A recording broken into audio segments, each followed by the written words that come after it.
It is 9:30, so we will call the April meeting of the Wood County Board of Supervisors to order. This is the annual organizational meeting for this board. So the first thing we will do today is turn this over to our Deputy County Clerk, who will swear in the Board of Supervisors. Good morning, ladies and gentlemen. If you would please rise and raise your right hands.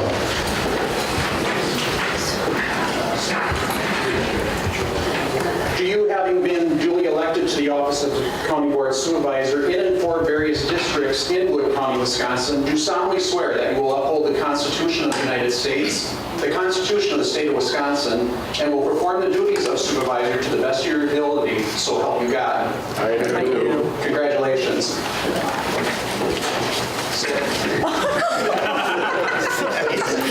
On your desk, you will have your oaths of office. If you would please sign those at this point and then leave them on your desk. I'll pick those up after the meeting. Also on your desk, there's a WCA survey that I put up in the upper right-hand corner. If you could fill that out today as well, it's on a yellow piece of paper. Leave that on your desk and we'll get that sent to WCA as well. There are a couple of copies of the proceedings book from the last term on the front table here. It has also been uploaded to your iPad, so you can get it there. And then also that blue bundle of goodies on your desk is from the WCA. It has a bunch of things in it concerning them and their directory and everything. I've got some extra copies, so if any department heads wish to have that, let me know. Otherwise, we're just going to start sliding them in the mailboxes. Also, if you're interested in serving on a WCA steering committee, we have those forms in our office as well. Just let us know and we get that routed for you. Thank you. At this time, we'll call on former supervisor, because we just finished swearing in, Hilde Henkel, to please come forward for the invocation. I would ask this body to please rise for the invocation and remain standing for the Pledge of Allegiance.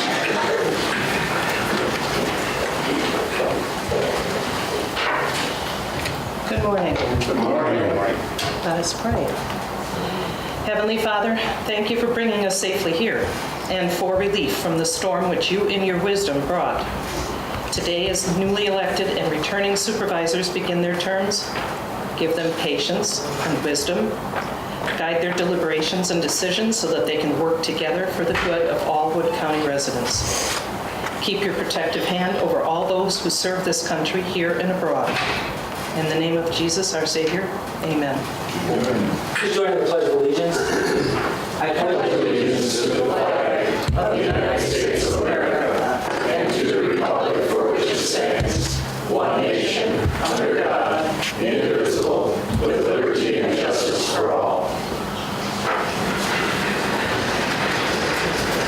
I will ask the clerk to please take the roll. And I need Supervisor Clendeni and Ashbeck to please sign in.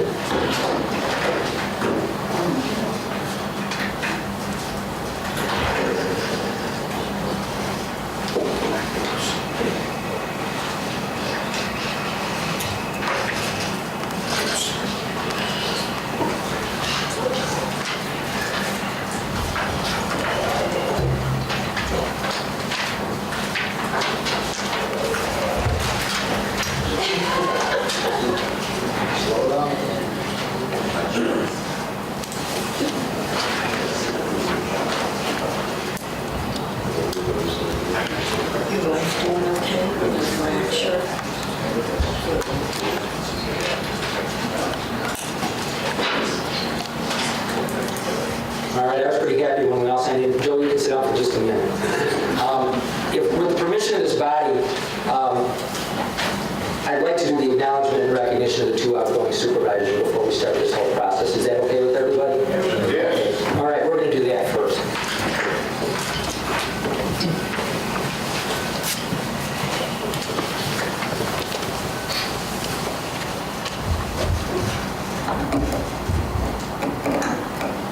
Hello? I think you're on.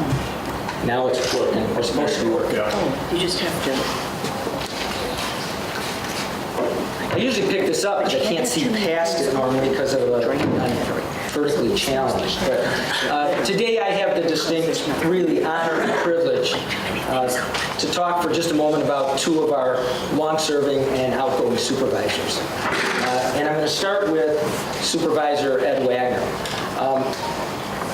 Ed's had a career in politics that has spanned probably 40-plus years. Ed has served as city mayor, an administrator, a supervisor, a council president, the executive or the chairman of our executive committee, and is the vice chair of this board. It's truly been a privilege to serve with Mr. Wagner. Ed Wagner is a dedicated public servant who's dedicated his life to try to make things better in the communities in which he lives. Supervisor Wagner is one of the most gifted orators that I've ever served with, extremely articulate, somebody who can really drill down, get to the core of the issue. And I'm proud to have served with him, as I'm guessing most of the members of this board are, and I'm extremely proud to have made his acquaintance and call him friend. So, Mr. Wagner, if you would please come forward, I have a presentation for you.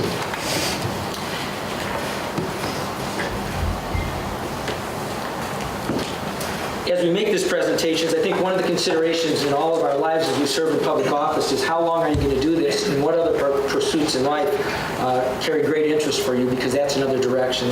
And I know that Ed is looking forward to spending more time with Sylvia. Sylvia happens to be here today. Not sure if Sylvia's wanted to spend more time with Ed. You're going to get him. That's coming up. But Ed, I guess to read this, the Wood County Board of Supervisors recognizes and thanks Edward G. Wagner for 8 years of dedicated service to the people of Wood County as a Wood County Board Supervisor.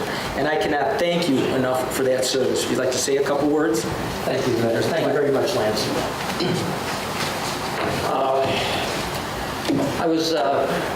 I had no intention of serving on the Wood County Board originally. Nobody ran, and 5 people wrote me in. And so I was immediately nicknamed Landslide Wagner. But I was pleased to be elected, I think. I was up here from 2008 to 2018, so it's been, I think, 10 years, so it's been a while. I've learned a great deal, and I've made a lot of friends on this county board, and probably a few that were my friends that are no longer my friends. But that happens. That's the nature of the game. I think the thing I've got to say, though, is a lot of people don't recognize the leadership that Lance has presented to this board. And I've had the opportunity to work with him, and I've observed it firsthand. And he's part of our success as a county board is due to that leadership. And it's been a privilege to serve with you, Lance. And Trent, for a while, was the vice chair. And he was hard-headed and demanding and a perfectionist. But he was probably the best vice chair we ever had. He was really good. And it was a pleasure serving with you too, Trent. To all of you, I say thank you very much. Please think of the good of Wood County and follow forward with progress. Thank you very much.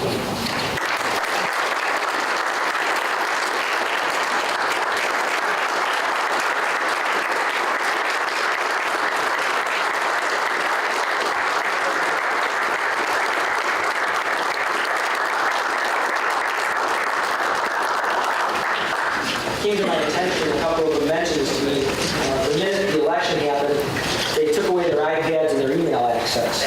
So we had to call them, not another way to get a hold. We might want to think about how we handle that next go-round, because they actually didn't step down to the score of the new board today. The other supervisor we want to recognize today is one of our longest-serving supervisors, and that's Hilde Henkel. Hilde also has dedicated her life to public service.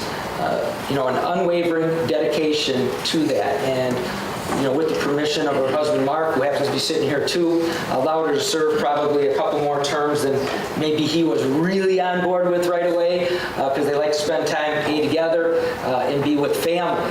I always ask people when you run for election, what you do is pretty easy to define. We sit here, we address issues, we try to handle those. The bigger question is why. And typically when I interview people for positions outside here, I ask, what's your why? And everybody has a different why. And it changes throughout your life.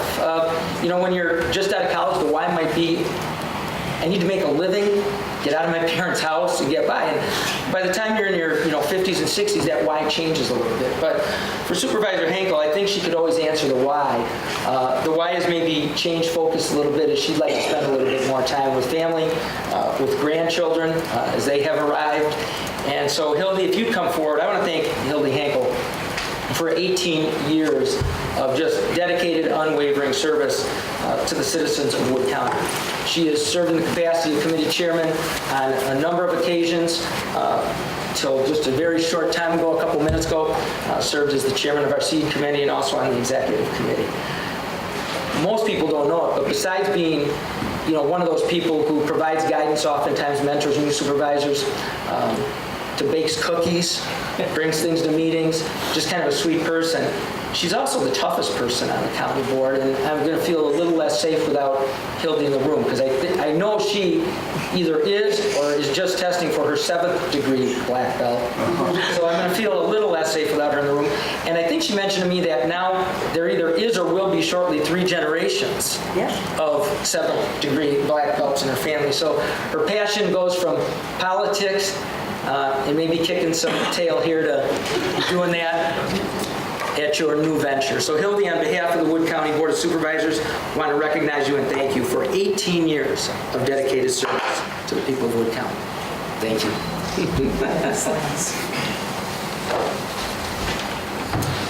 18 years have gone rather quickly. There's been a lot of changes from the large county board to the more concentrated county board. For all of those past members and the current ones, almost all of you have been a pleasure to work with. And I really appreciate the fact that you've come from different backgrounds and different experiences. Just keep working for county, not for your own agendas, not for your own personal ideas. Listen, deliberate, and keep it up. Thank you.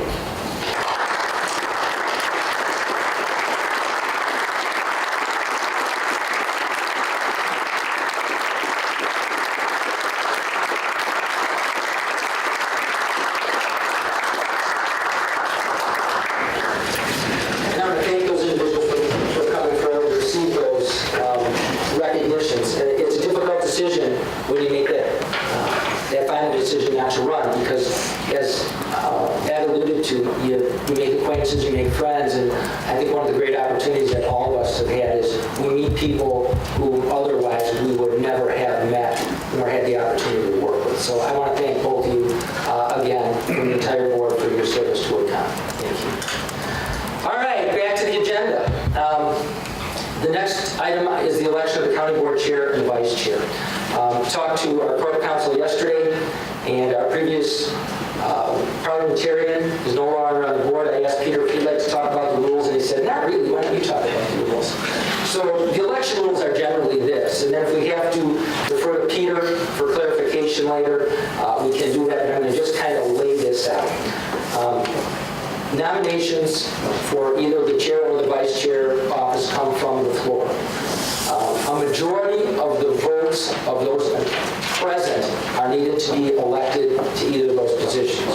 So in today's case, with everybody present, we need 10 votes.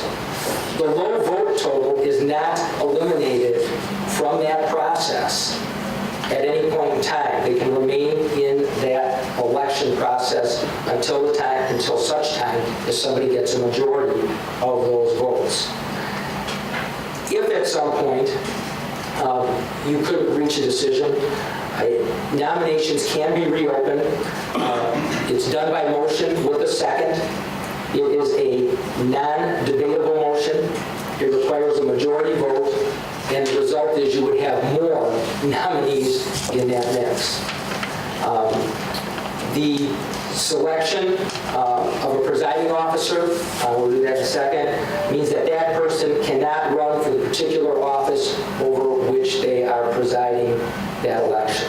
So if somebody comes forward, their hat cannot be thrown in the ring at any time to run for that particular office. And then once a chair is selected, he or she will preside for the balance of the election. In this case, that would be, we have just a vice chair, not a second vice chair. It'll be through that process. So does anybody have any questions on the process before we start? It will be done by secret ballot. The clerk has prepared a number of those. So at this time, again, using Robert's Rules of Order, the chair has the ability to appoint a presiding officer during the election process, unless a majority of the board objects, in which case we would select somebody else. But at this time, I would call on Supervisor Joe Zurflu. Supervisor Clendenny. Thank you, Mr. Chairman.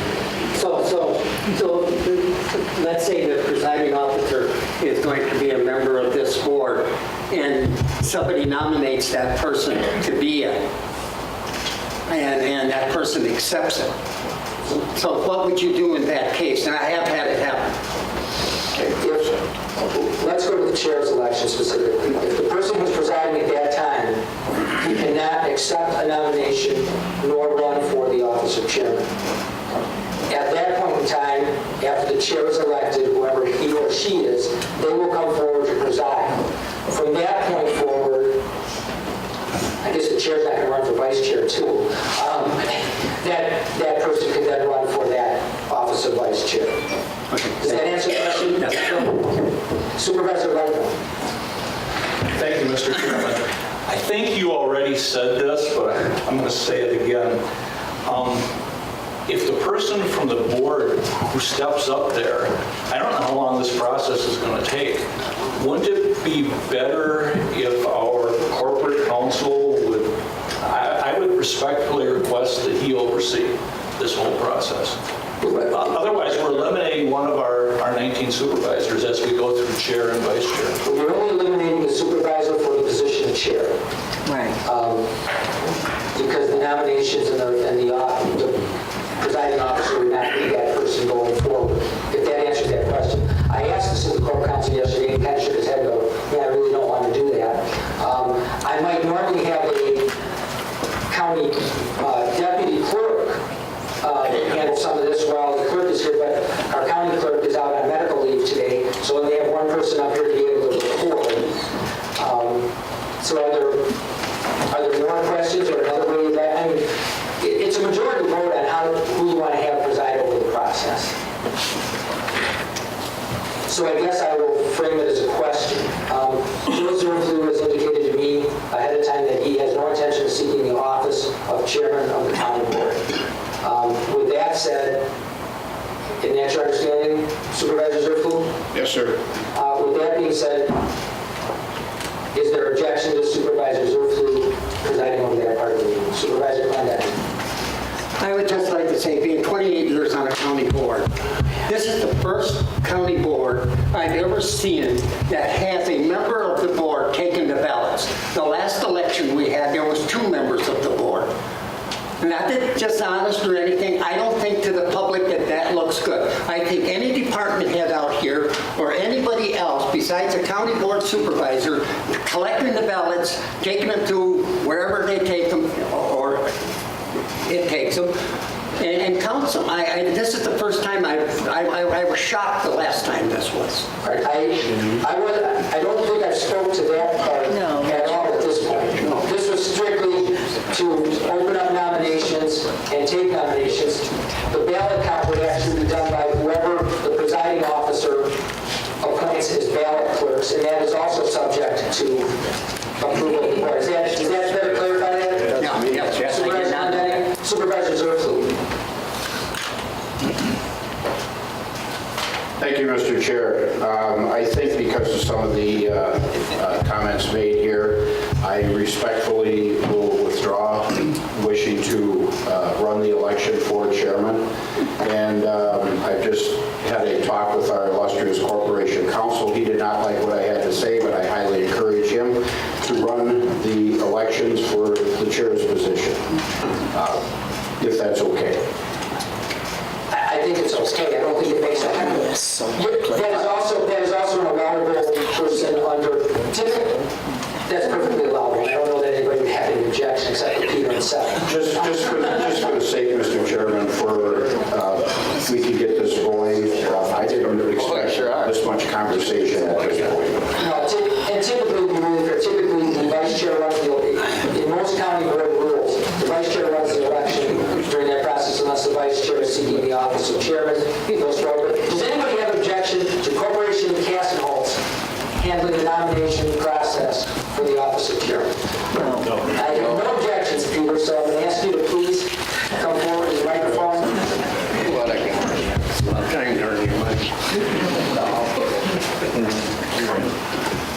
We had a volunteer before who wasn't running. That's how he was selected, but Peter's an acceptable alternative, so is the county clerk in most counties.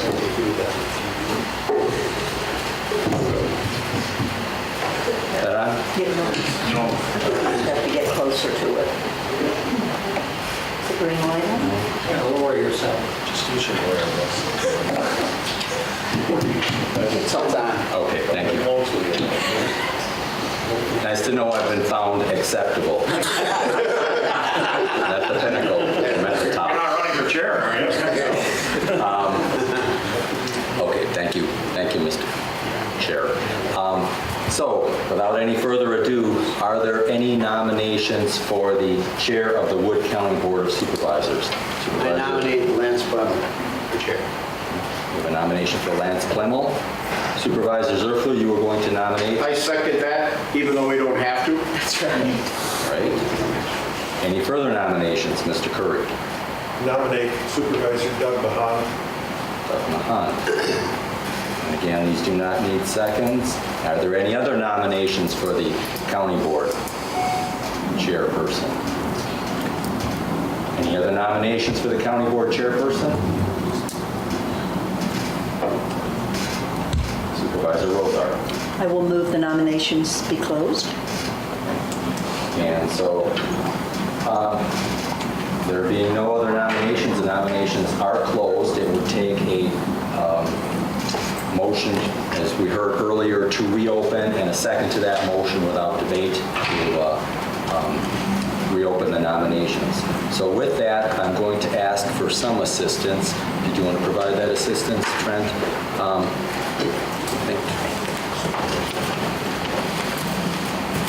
Boy, that's a lot. That's more than 19. You go through this, somebody's making a motion to adjourn.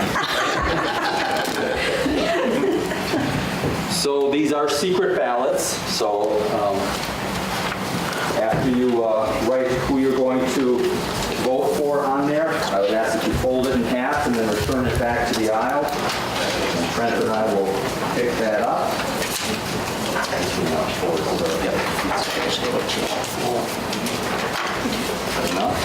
Can I get one of those?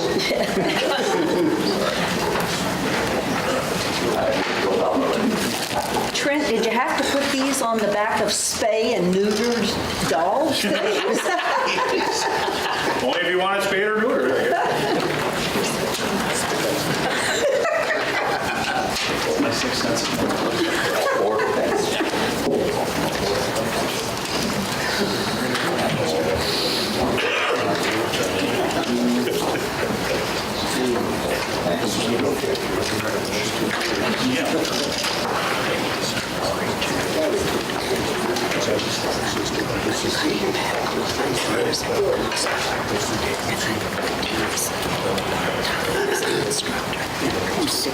Did you want to just put them in the file or read them off as we go?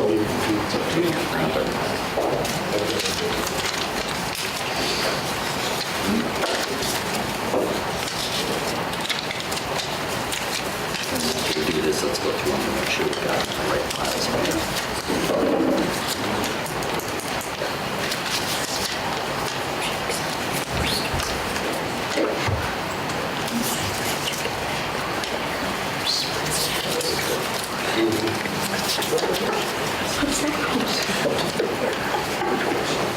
We're checking for hanging Chad. Got our punch cards.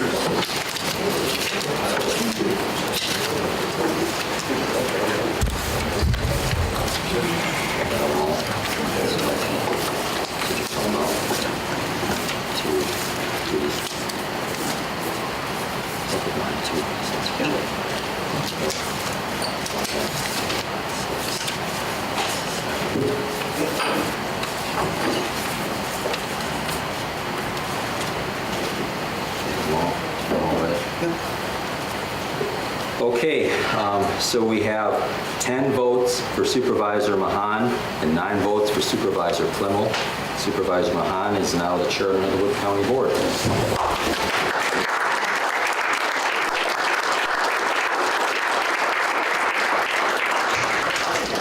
If you could please step forward. And Supervisor Plimmel, I'm not sure what spot you're going to be taking. I'll take that one for now. Okay, unless you wanted to go, although we're going to have a vice chair in a moment. So while we're making that transition, we should just take a moment here. And I'm one of the oldest department heads around, and I wanted to thank Supervisor Plimmel for his many years of good stewardship and serving as our chairman. He's done a fantastic job, and have a lot of respect for him and look forward to his continuing participation in the Wood County Board. But I think a round of applause would be appropriate.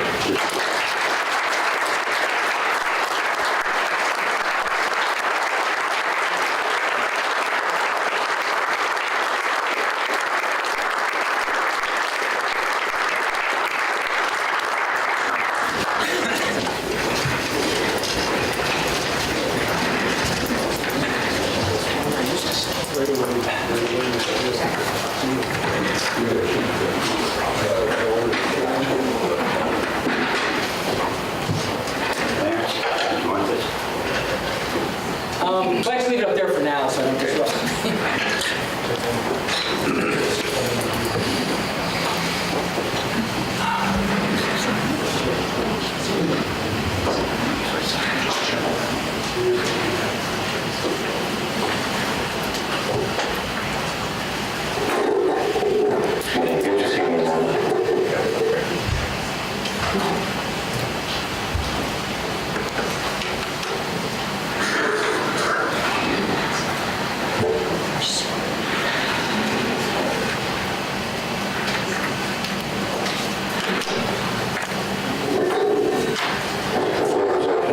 Nominations for Vice Chair.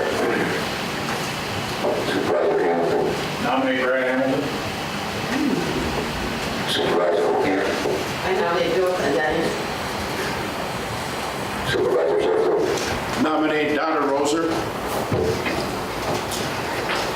Are there any other nominations? Are there any other nominations for Vice Chair? Supervisor Curry. Move the nominations be closed. Second. We have a motion to close nominations. All in favor indicate by saying aye. Thank you.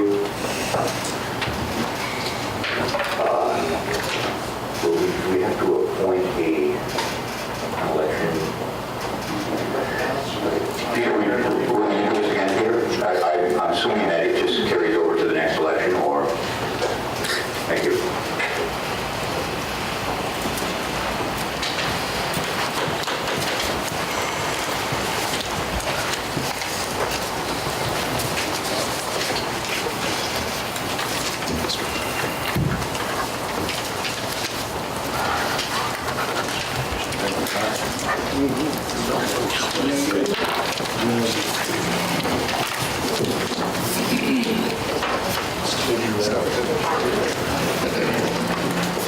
Mr. Chair, can you repeat the nominees, please? The nominees for Vice Chair are Supervisor Rozar, Supervisor Hamilton, and Supervisor Monday. Thank you.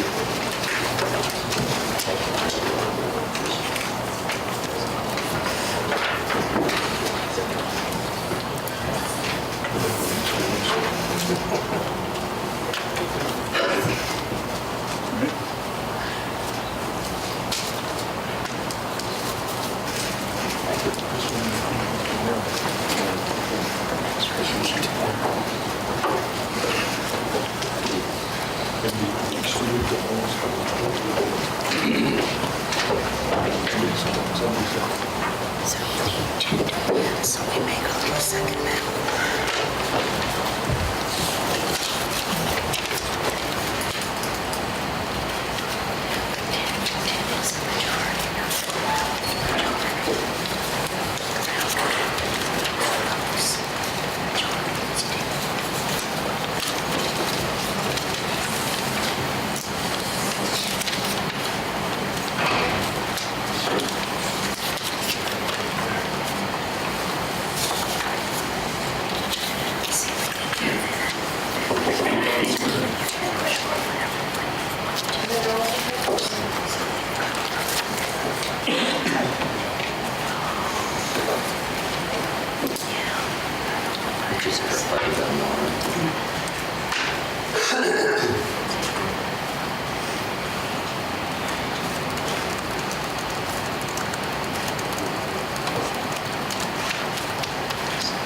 So we have 8 for Supervisor Rozar, 6 for Supervisor Hamilton, and 5 for Supervisor Clendenning.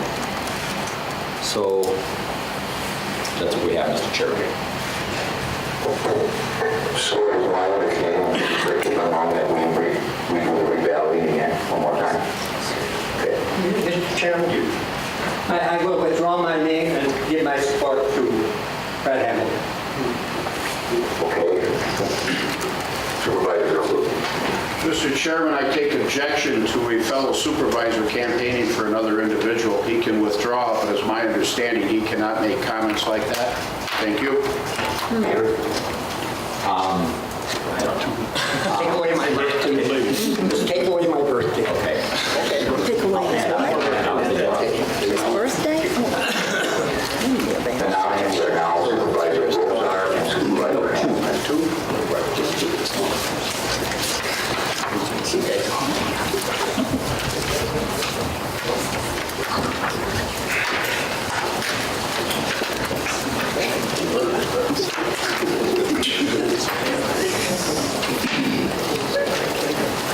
Is it 8 or 7 and 4?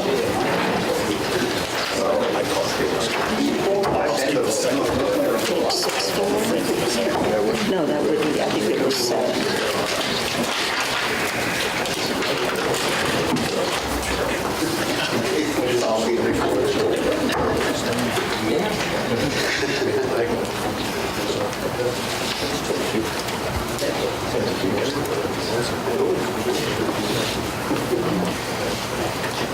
It's going to be all hard.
Mr. Chairman, we have 10 votes for Rozar, 9 for Hamilton. Well, this board's got a sense of humor anyway. All right, we have a new vice chair, Donna. Welcome forward.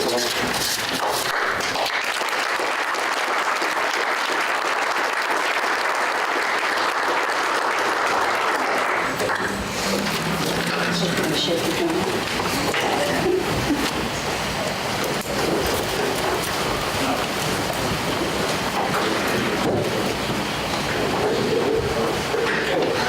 Thank you, everyone. Now that we have that over. Thank you again, Peter. All right.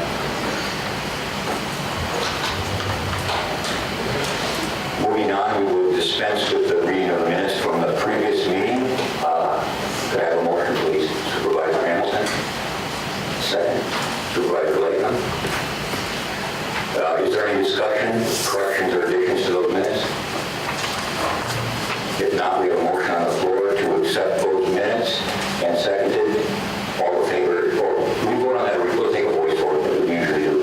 All in favor of that motion indicate by saying aye. Aye. Opposed, say no. Thank you. Am I echoing? It sounds like I'm echoing up there. Am I too close to the microphone? Is this better? Thank you. Moving on. Excuse me.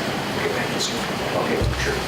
Supervisor Zerflo, could you re-sign in for me, please? Where did Zerflo go? Never mind. He's not here, so he is absent. I stand corrected.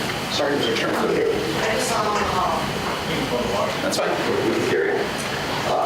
Moving on, we have no excusals today, no resignations. Under appointments and reappointments, we have 2-year terms for the Land Information Council going to Justin Connor, Nancy Marty, Brian Spranger, Lori Heidemann, Kevin Boyer, and Alan Bry. On Human Health and Human Services Committee, we have 3-year terms being given to Dr. Eric Quivers and Jessica Vicenti. I think we can take these both together. Do I have a motion for that? I'll make a motion. Supervisor Clendenny, and second Supervisor Lightnum. Voice vote on this again. All in favor of those appointments indicate by saying aye. Aye. Anyone opposed, say no. Thank you. Which brings us to public comments. Is there anyone here wishing to make public comments today? Anyone public comments? Seeing none, we will move on. Election of the Highway Commissioner. Peter, I'm confused on this one. You're going to have to help me. Procedurally, I saw nothing in the packet. There's no resolution how this is normally handled. I don't know even know who this person is. I talked to Doug to try and, Doug is still employed until, are we electing 2 highway commissioners? What's going on here? Can somebody clear that up for me? Supervisor Ryan. Oh, I'm sorry, Peter.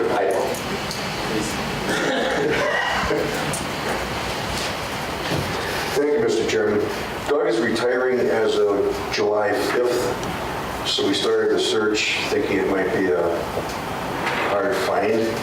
We had some really good candidates. We had 9 applications for the commissioner job, and the subcommittee to interview highway commissioner applicants received 9 applications for the commissioner position. 3 did not meet the qualifications. Our subcommittee met on 2 occasions to interview the remaining 6 candidates, and they all had good qualifications, really good. But one had the most closely related qualifications and experience, and that person is Roland Hawk. He has been with Wood County for over 5 years as a Wood County highway engineer. He's had varied experiences before that in the field. He is a civil engineer. He has a strong work ethic and is respected by his co-workers and those he has an association with. The subcommittee feels he'll move seamlessly into the role. He and Doug have worked side by side for all these over 5+ years. And the HERT committee voted unanimously to recommend his appointment to the county board. With that said, I wish to nominate Roland Hawk to be the next Wood County Highway Commissioner. Thank you, Mr. Chairman. I rise to second that motion. Thank you. Supervisor Clendenny. So I understand that is this on? Yes. I understand that these interviews were done last week, and the highway committee as a whole did meet and make that recommendation, and it didn't get in the packet. That's why we know nothing about it. Why can't this wait until they meet and get it and then put it in the May package for consideration? I'm one that gets crapped with rules and regulations about putting stuff in and getting stuff on the agenda. I just did not know that there was a meeting of the highway committee to do this. I didn't see anything on the agenda to recommend to the county board. Maybe I'm wrong, but maybe somebody can explain. Yes, there was a meeting. Yes, we did do this. Supervisor Zerflug. Thank you, Mr. Chairman. First of all, the meeting was legally and duly published. We met on Friday, and the committee overwhelmingly approved Mr. Hawk to take over as highway commissioner. Personally, I do not believe this has to go to a committee, even though we put our stamp on it, because if you read state statute, it is clear that this position of highway commissioner is a county board appointment. So therefore, our action went on to the main agenda, which in my humble opinion is perfectly legal. Thank you, Mr. Chairman. Supervisor Clendenny. So I don't mean to get in an argument about this.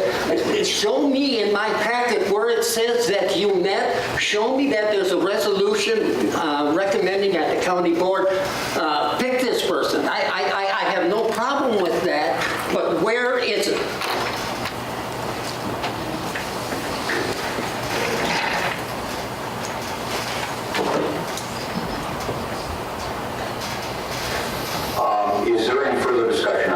nomination. Second.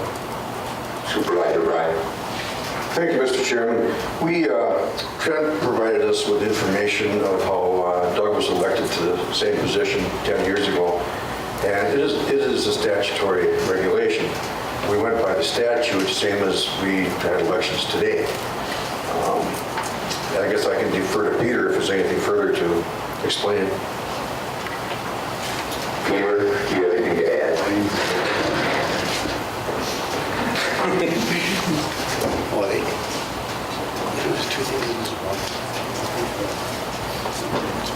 Thank you, Mr. Chairman.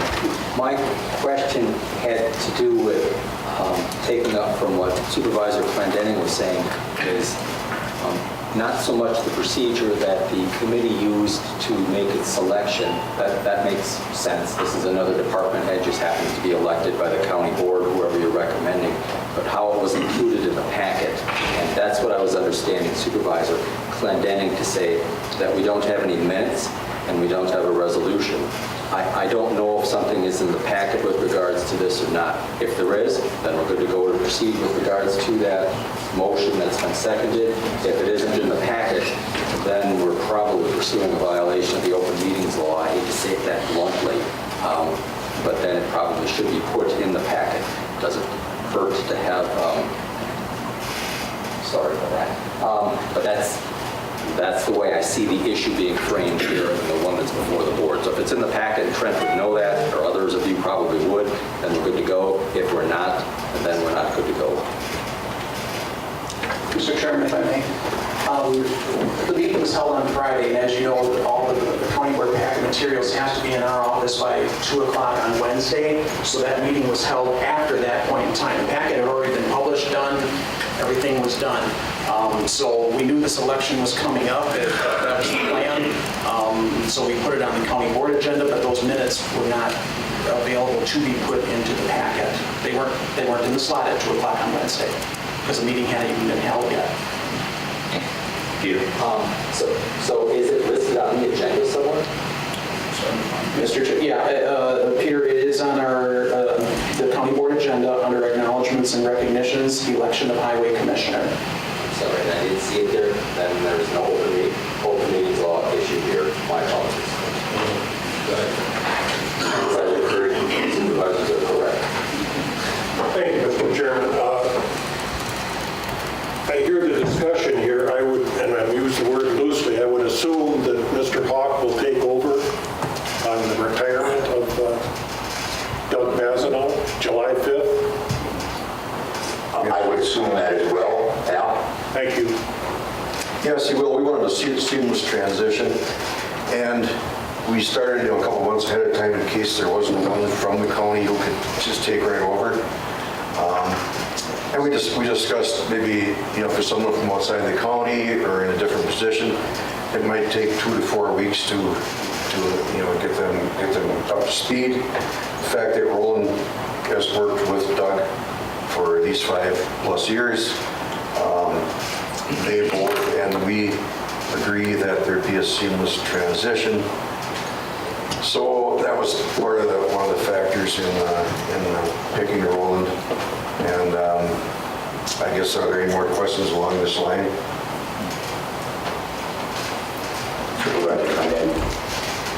This isn't a question, this is the chair. But I know, I'm Roland Hawk. I got no problem with him being, I think he's very well qualified. But if I was a new supervisor sitting here and saw that on the agenda, going to elect the county, first thing I'd want to know is who's running. Who's running? And I've been at county boards where, yes, we did this statutorily. We had 5 people up there, and they were balloted, and we elected this committee met. This committee met, and it's supposed to put it in the packet. They did not do those things, and that's the way we do it. I will vote for this. I got no problem, but it's the procedural thing. I don't know why it can't wait. I don't know why it can't wait 1 month.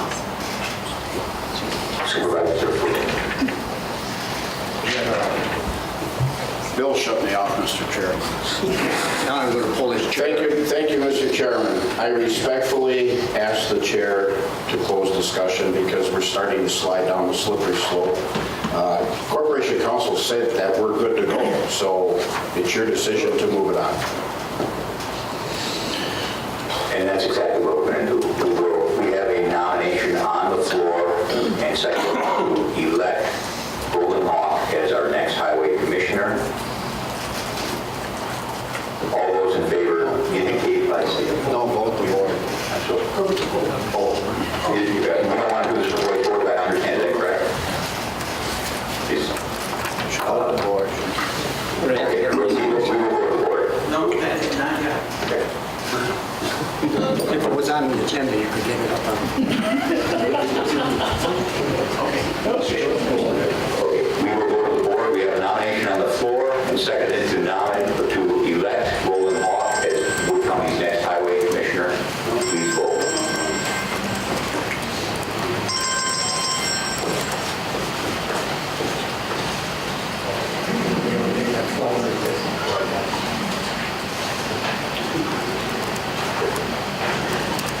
Thank you. Roland Hawk has been elected as our next highway commissioner. Congratulations.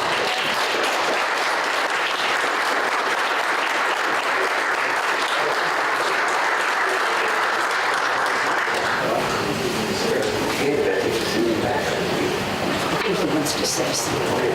Oh, I'm sorry, I didn't see you there. Go ahead.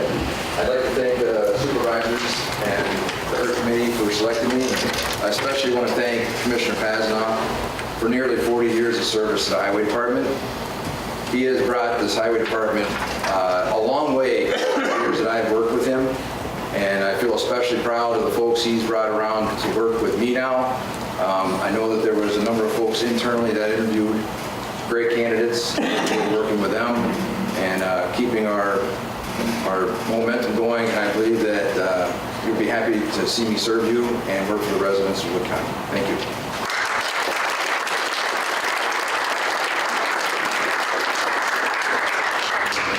Okay, that gets us into the packet. We have no referrals this month. Good point. Starting on page 7, we have the executive committee meeting minutes from April 5th on pages 7 through 9. Comments from the county clerk on pages 10 and 11. Lumen's monthly report from maintenance. On 13, we have safety and risk management. The IT director's report on pages 14 through 16. Treasurer's report on page 17. Finance director's report and multiple detailed income statements on pages 18 through 33. I hope everyone read those very carefully.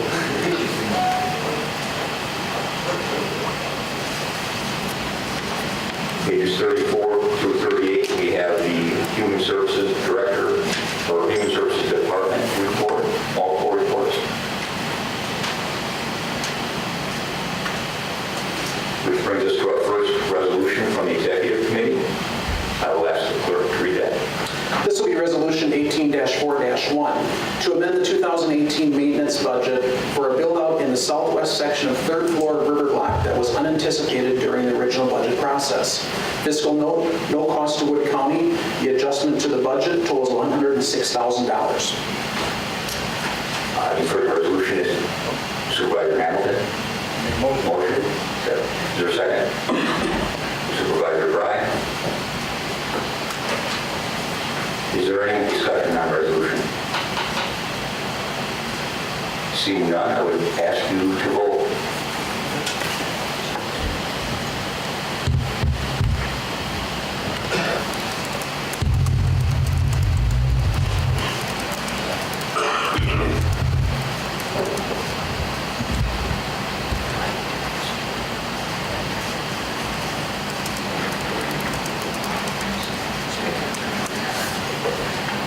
And that resolution passes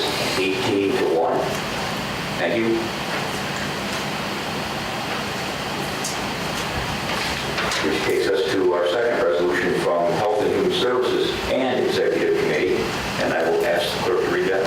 This will be Resolution 18-4-2, to amend the 2018 capital budget for Edgewater Haven for the purpose of funding the capital purchase necessary to replace the HVAC system on 300 Hall North. Fiscal note, to transfer $41,867 from available balance in contingency to the Edgewater Haven Capital Projects Building Improvements function. At the time of this request, the funds available in contingency are $529,677. The adjustment to the budget totals $41,867. Mr. Chairman. Supervisor Wagner. Thank you, Mr. Chairman. Vice Chairman Rozar. Thank you. I'd like to make a motion to refer this resolution back to committee, and I'll explain why after. Supervisor Fisher. I would like to second that motion.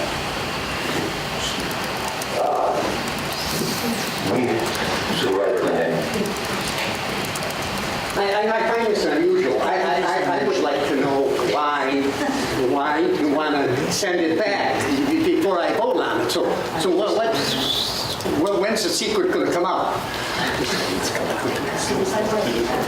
Vice Chairman Rozar. Thank you. So I agree with you. This is a very unusual set of circumstances, and I'd like to explain what happened. For you that are new on the county board, you know that this was not properly noticed last month, and so we postponed it to this month. We've had some additional asbestos abatement issues come up, Mr. Clendenning, and so that's going to add cost to the original project, and we are going to spend down the contingency with this additional asbestos abatement that needs to occur on the 300 wing. And we don't even know now what the additional asbestos abatement may be on the 500 wing. And so with those unknowns, we want to pull this resolution and talk about it at the Health and Human Services Committee on Thursday night, because we may not be able to afford the additional 4 rooms, that pulling the HVAC costs out of the original CIP, even though we could have done those 4 rooms in a cost-effective way. Now that we have this additional asbestos abatement that was unanticipated, it puts the funds a little bit precarious, and we don't want to do that without some further discussion. Supervisor Clinton. Thank you, Mr. Chairman.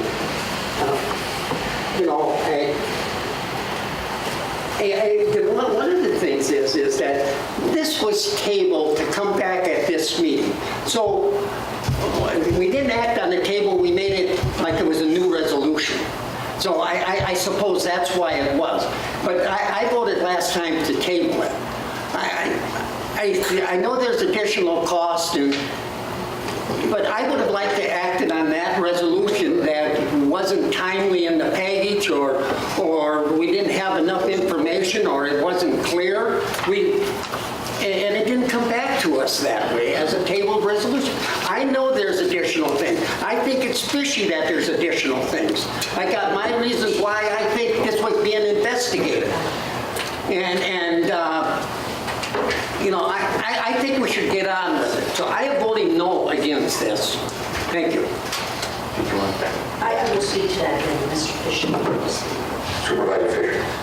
I would just like to make a few comments. As someone who's been on the Health and Human Services Committee for the last 18 months, it is known, and I've made it known in committee and on the floor last month, that I was not supportive of the funding for this project, but I believe that both the Human Services Department, Edgewater, Vice Chair Rozar, are trying to be open, honest, and transparent.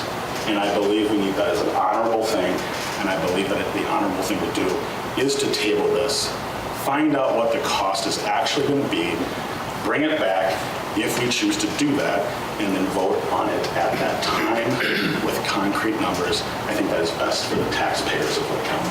Thank you, Mr. Chair. So thank you, Mr. Chairman. Let me just address Mr. Supervisor Clendenning's comment. The issue that we have here is that by by proceeding with the extra 4 rooms, there's a possibility that we may run out of money because these additional costs, even with the $296,000 that we got in the CIP and this $41,000, we may not be able to finish this project if we do the 4 rooms, which I totally believe we could do more cost effectively with this additional money. But how is that going to look if we can't complete the project with this additional money? And we have to come back to the board and say, we need $10,000 or $15,000 more to do what we wanted to do. If this were my money, I'd roll the dice and I'd say, hopefully we're going to have enough money in contingency to finish this project. Because this is going to draw down our contingency if we run into the same asbestos abatement issues in the 500 wing that we now have run into in the 300 wing. Something that was not identified as asbestos ended up being asbestos, so we've got some additional costs with abatement, with cleanup. If you guys want to go ahead and vote this motion down, not to refer it to committee, and it comes back to the county board, and you pass this additional money, because I truly believe that we can cost effectively use this money to do 4 more rooms, which would be to the benefit of what we're trying to do at Edgewater Haven. But we want complete transparency that we may not be able to do the project with that amount of additional money and may possibly have to come back for several more $1,000s if we run into problems in the 500 hall with asbestos abatement.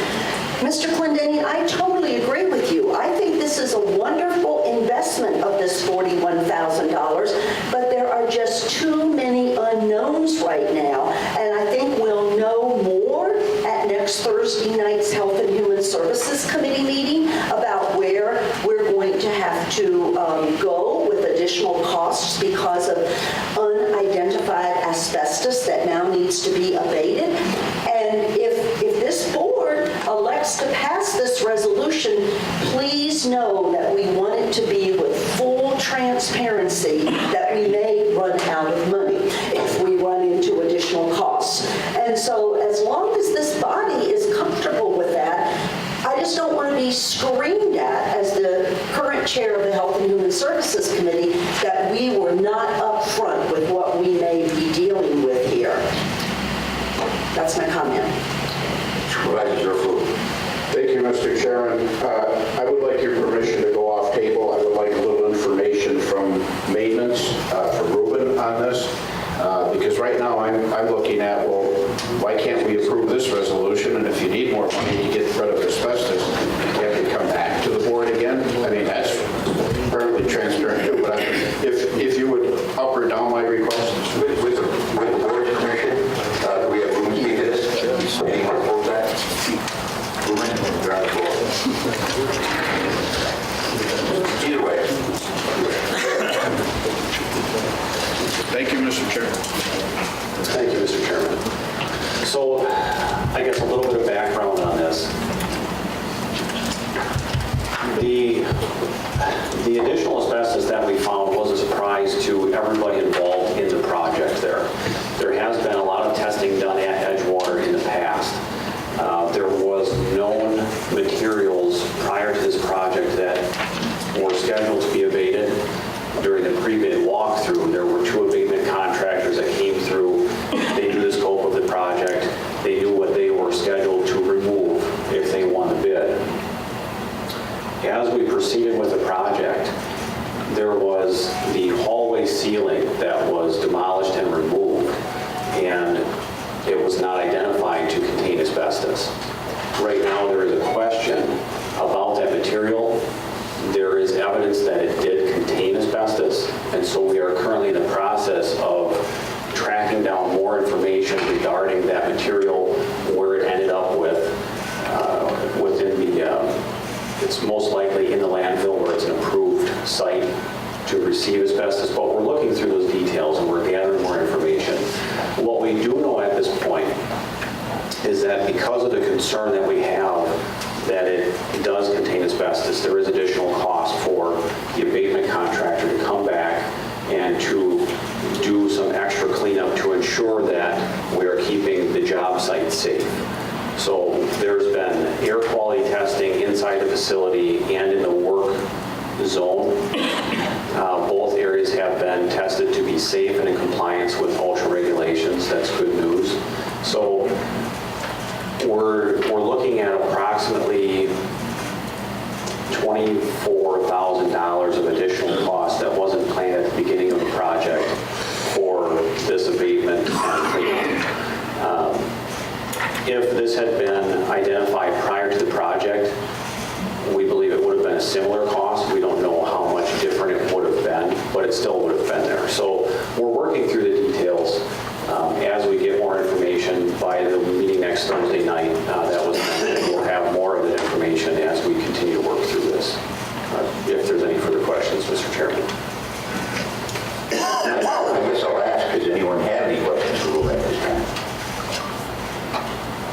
If not, I got one more comment. Supervisor Hernandez. I'm sorry, there was nobody else, so I'm going to probably speak for my third time on this issue. You know, in the committee of the River Block building, we had all kinds of these stumbling blocks. We even had, oh, you got to get a state permit for abatement. You got to put in sprinkler. All these things to scare us, coming from the outside and coming from the inside. We went ahead with this project, and we was under budget. And the same thing here. I'm all for this rebuild of it. That's an antique. People are not coming to that place because it's antiquated. And this board voted to go ahead, but a procedural thing said, oh, no, that was put in the packet properly, so we have to bring it back and table it. I say go ahead with it. I say there's money there if we want to add to it to get this place so we can make money off it. Thank you, and I'm still voting no on this amendment. Supervisor Fisher. Thank you, Mr. Chairman. I am going to be voting yes, and the reason being is I think we need to do our due diligence. I believe we need to refer this back to committee, find out what the concrete numbers are, bring it back to this board with solid numbers. This is not, in my opinion, an issue on whether the project should go forth. It is simply an issue based on what is the financial impact of Wood County. We bring it back to this board, we vote on it then, and we make a decision on whether or not we want to go forward. Thank you. Okay, so I'm going to throw something else in for you guys to think about. So we have the 300 hall right now that's being demoed. We've got this asbestos abatement that we need to do. The 4 extra rooms that we want to put are on the 300 hall. So one of the glitches that might be here is if we were not to pass this resolution today, we may miss our opportunity to remodel these 4 extra rooms in a cost-effective manner. Because that's why the Health and Human Services felt strongly about bringing this resolution to this body, because we had an opportunity when things were being demolished to remodel these 4 extra rooms. And so there may be some time constraint, and I actually probably would like to have Ruben or Brandon speak to this little twist to the thing, because I'd like for somebody smarter than I am to say, are we going to miss our responsibility, our opportunity to remodel these 4 rooms? Because if we wait until after the discussion of the Health and Human Services Committee, bring this resolution possibly back to this body in May, have we missed our opportunity to remodel these 4 extra rooms? Because that may be buttoned up, because then we've got to move to the 500 hall, because there are patients from the 500 hall that need to be moved to the 300 hall in order to proceed with the construction there. So we've got to button things up on the 300 hall. So perhaps, Mr. Chairman, we might get some expert opinion about, are we under the gun here with looking at this extra $41,000 so we can cost effectively remodel these 4 extra rooms? Again, with the board's permission, either Ruben or Brandon, would either one of you like to speak to this issue? Again?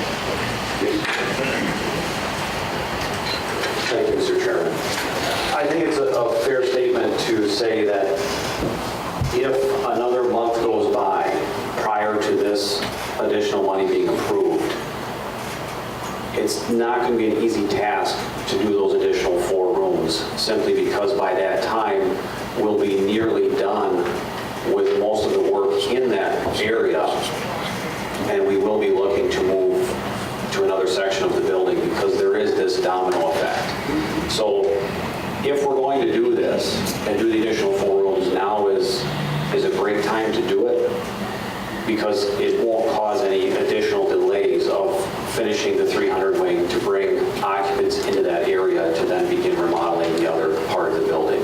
I can't give you with certainty what kind of a delay it could cause if it's approved a month from now, but it certainly will disrupt the schedule. We have Supervisor. Just a question probably for Ruben. I'll direct it to you. The 300 wing, how many total rooms are there? Does these 4 rooms complete the 300 wing, or might we find asbestos in other places throughout the 300 wing? Thank you again, Mr. Chairman. Right now, we are working on remodeling 4 rooms in the 300 wing. We're discussing this funding that could do an additional 4 rooms in the 300 wing. That would give us a total of 8.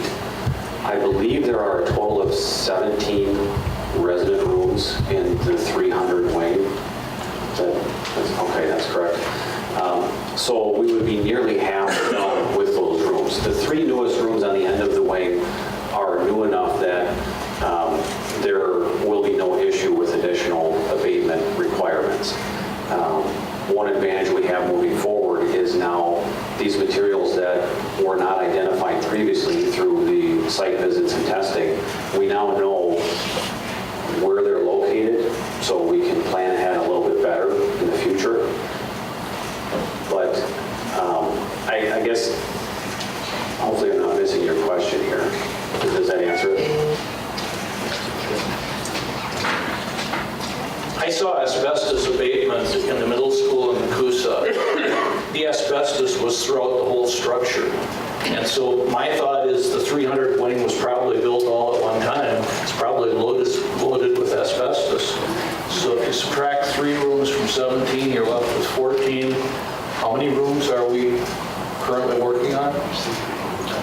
We are currently working on 4 rooms with the possibility of 4 more. Okay, so 8, 14, there's possibility of 6 more rooms, right? Correct. Those rooms that are left undisturbed are safe.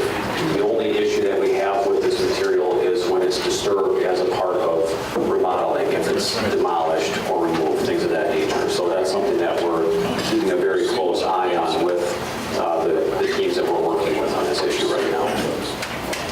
Thank you. Having dealt somewhat with this issue with the STEM building, where the new STEM building joined the old center, we went through this process, and where it's disturbed and we go home. So I think we would be able to get a better handle on that. Number one, if we want to proceed and take those risks. The numbers I'm hearing for that process are, from what I've heard, very reasonable. And anyway, I can't comment any further. We have a motion on the floor and seconded to send this resolution back to committee. All those in favor of that motion, we're going to go to the board. We're talking like it's a voice vote. So, Mr. Chairman, can I ask a question? Sure. One more time. I'm sorry. So, Mr. Castanelis, I have a question. Can I vote against my own motion? Okay, thank you very much. So now I'm confused. Now I really correct me if I'm wrong. We have a resolution on the floor to send this. We have a motion on the floor to send this resolution back to committee and second it. Right. If you vote yes, that this resolution will go back to committee, and we will see it again. So, that being said, please go to the board and vote. Thank you.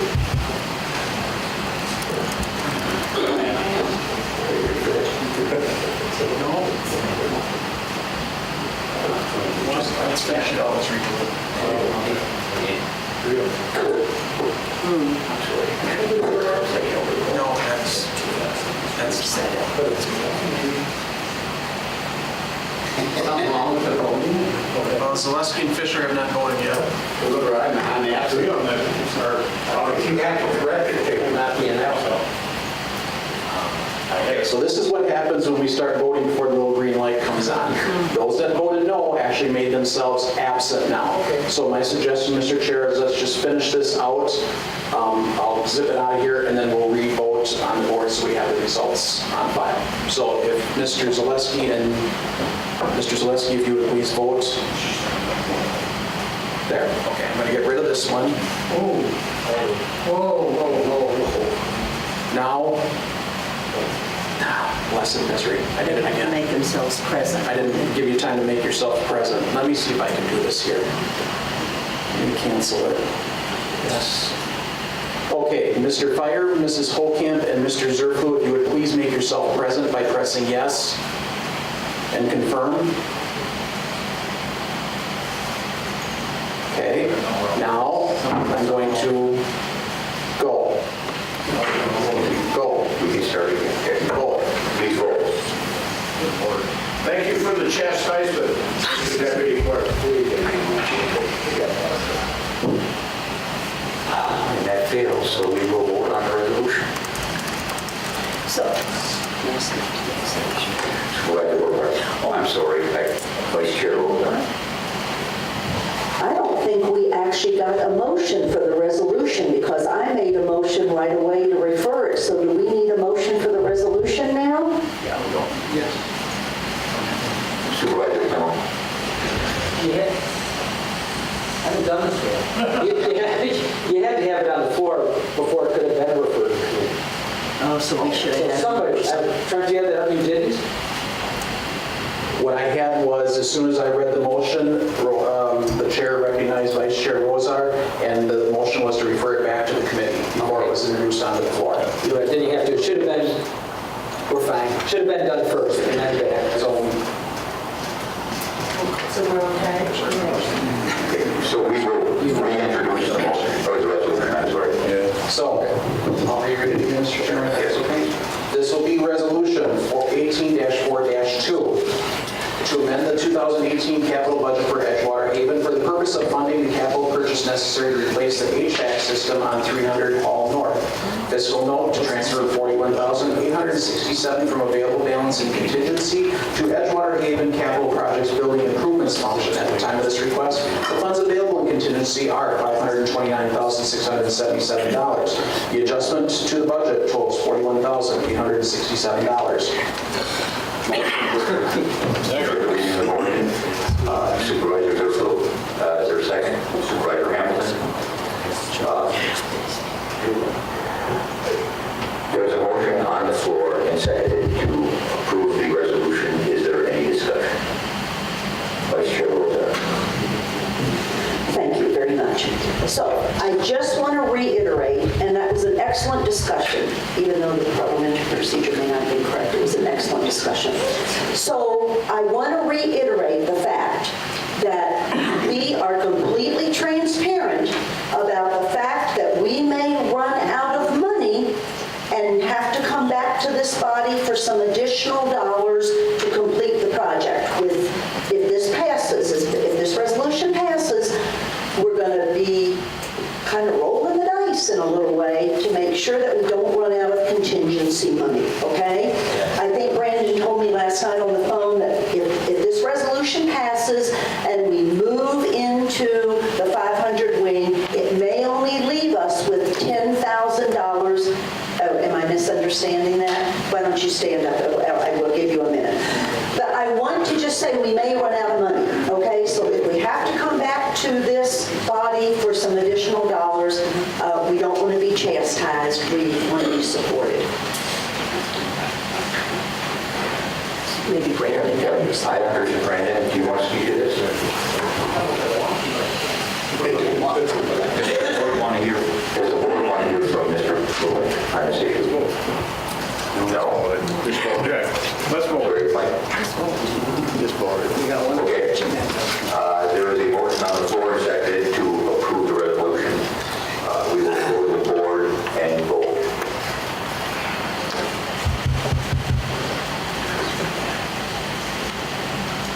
That's true.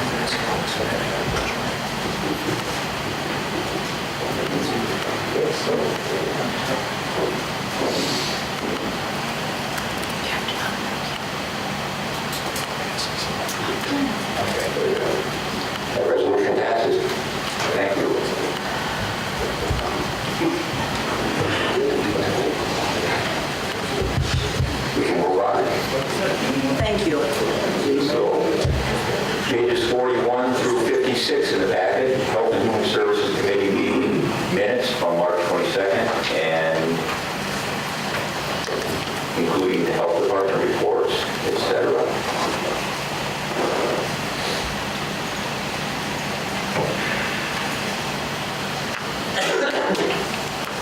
Minutes of the Public Safety Committee meeting from December 11th on pages 57 through 61.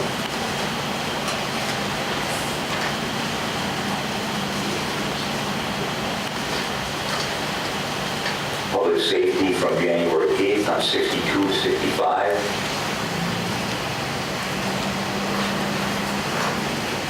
Public Safety again on February 12th from 66 to 70.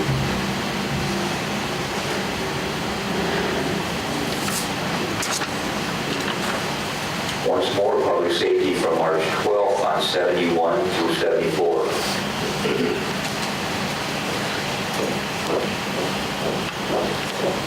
Humane officer reports on 75 through 78. Coroner report on 79 and 80. Then we have various letters from Sheriff's Department and jail reports on page 81 through page 88.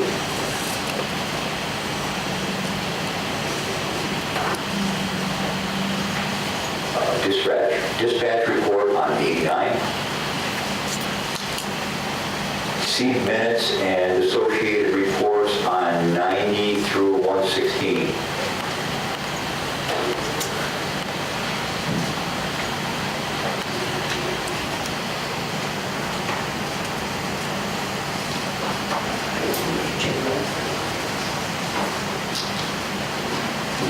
Mr. Chairman? Supervisor Henkel.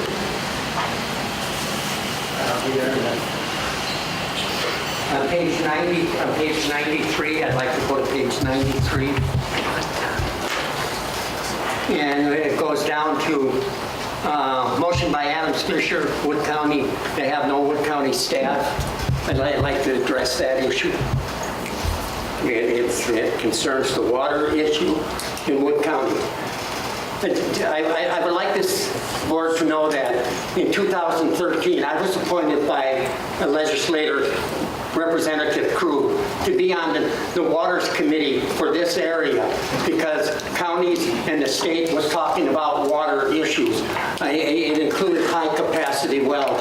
It included water pollution and source and amount of water. And it was also confirmed by Lance Primmel that I serve on that committee, and it was brought before this board that, yes, that I would be a representative for Wood County for a Waters Committee appointed by. And it came, and I appointed some people. I appointed 2 people from each committee, and somehow, and then that got turned around, and all of a sudden, I have no right to appoint a Waters Committee.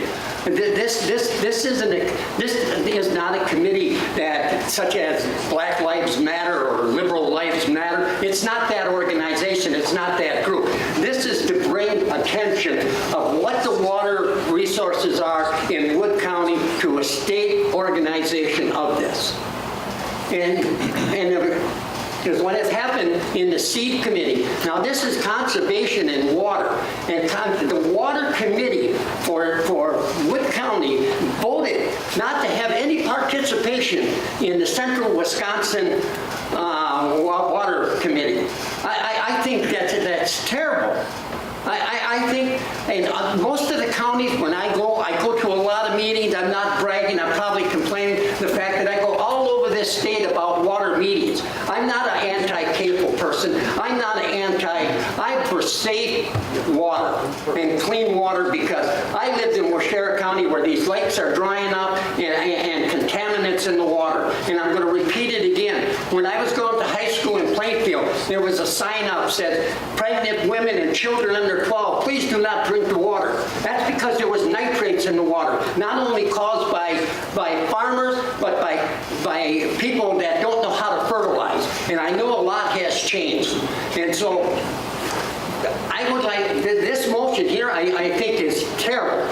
Terrible to tell the constituents of Wood County, we don't care anything about water.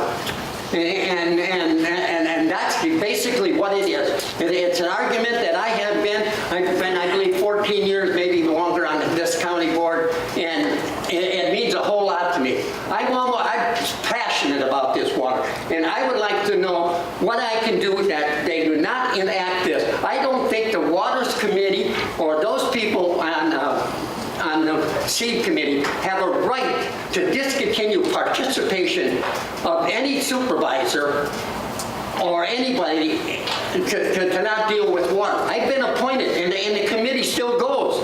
I've asked Krug about this. I've had meetings with county board chair, Seed Committee chair at the River Block building discussing this issue. And now with this motion, no, we're not going to talk about water anymore. We're not going to pay Clendane. We're not going to pay nobody to go to these. I think that's terrible. And I don't know how, and I would ask advice from the legal counsel as to a motion that if we approve this, I think it sticks. And I want it to come back to, I don't know if I'm going to be on what committees, but I tell you what, I do want this to come back to a committee, and not the Seed Committee.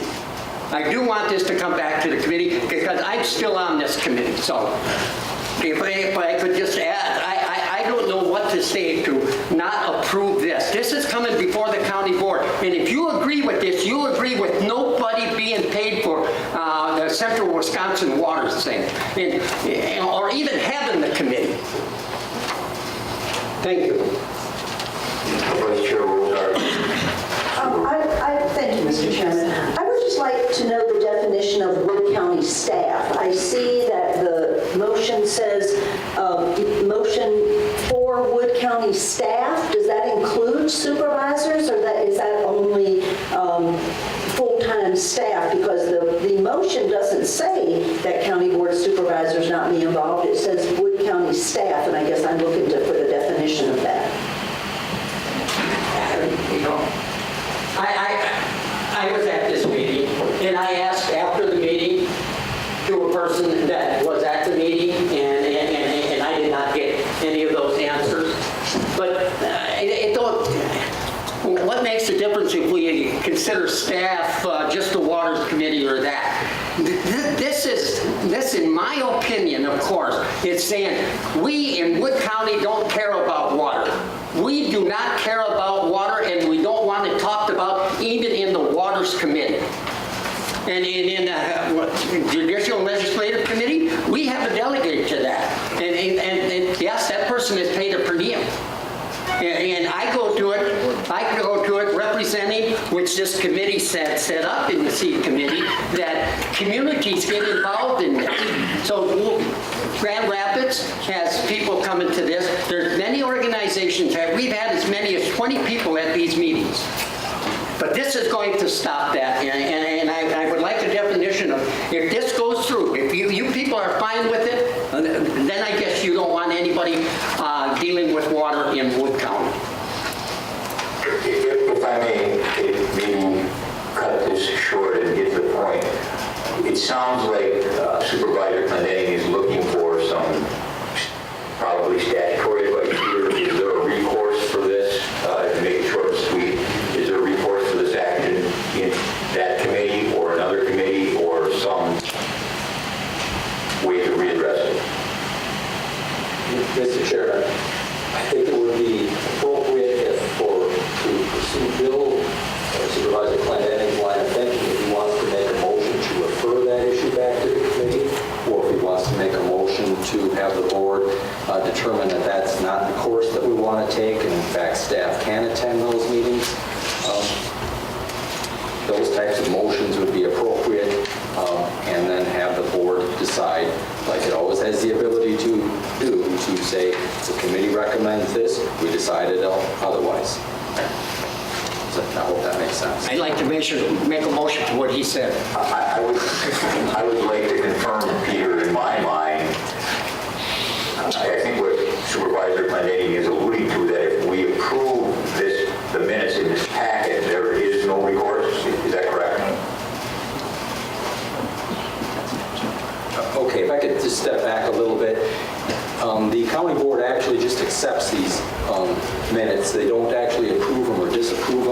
Some municipalities do that type of thing. That's not how it happens here. So the committee makes the decision, but the county board oversees the committee, and so the county board could say, that was the wrong decision, we're deciding otherwise. So consequently, a motion could be made to overturn the committee's decision and say staff will have the ability to attend these meetings. That's a bit of a mess because staff ultimately reports to the committee.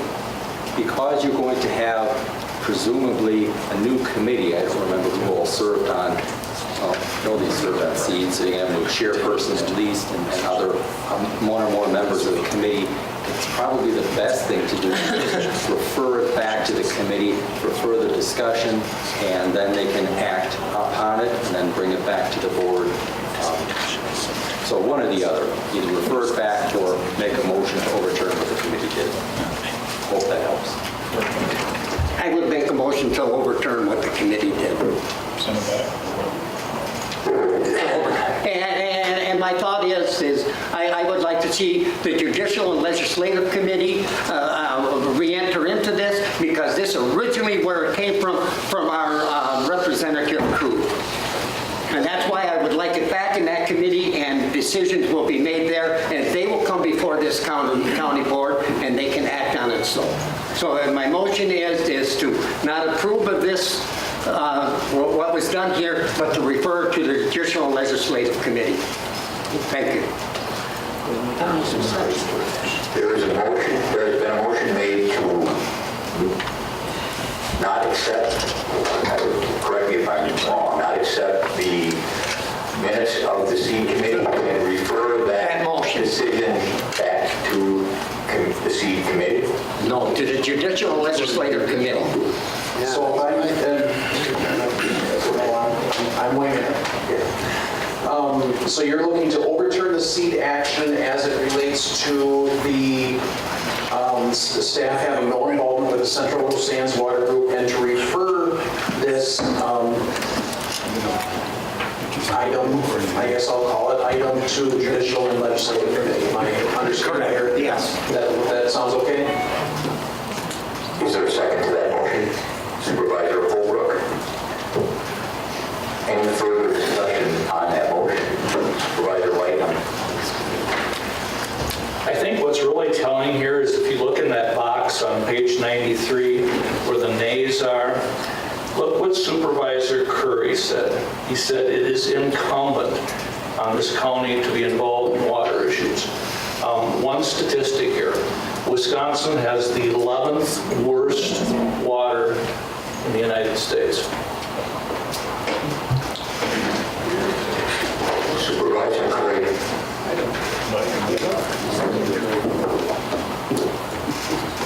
Thank you, Mr. Chairman. As a member of the Seed Committee, I understand the political nature. I think there's a political nature to the motion on the floor that we want it, that it be referred back to judicial. By my vote, I was against the motion at the Seed Committee, but I think this issue belongs in Seed. The committee's possibly going to change. I'm not lobbying for that, but I think there should be a motion. If we're vote on the motion on the floor, but I don't think it should automatically go back to G&L. It should go to Seed. It should, there's questions here about the definition of staff, what they can do. It probably wasn't vetted out in the motion at Seed. Let's send this back to Seed. If it comes back the same way or the way the body doesn't like it, then we can refer it to another committee. But I think right now it should go back to Seed. Thank you. Supervisor Thank you, Mr. Chairman. I feel totally embarrassed by Supervisor Glendenning telling we don't care about water. I worked in the groundwater committee now for 15 years, and the city of Marshfield does excellent work with the groundwater. All the work done by ourselves in the northern end of the county.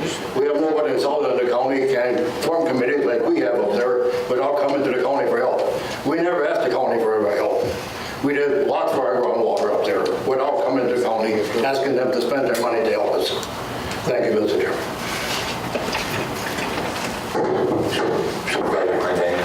Thank you, Mr. Chairman.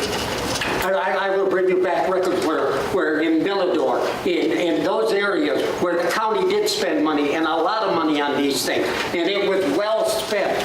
Mind you, what they've done up there is great. They had a water problem, they've solved it. The village of Millador has put up a new tower because of the pollution that's up there, and that was done, and I appreciate that. My thing of it is, by golly, we got to talk about water. All the other counties are talking about it.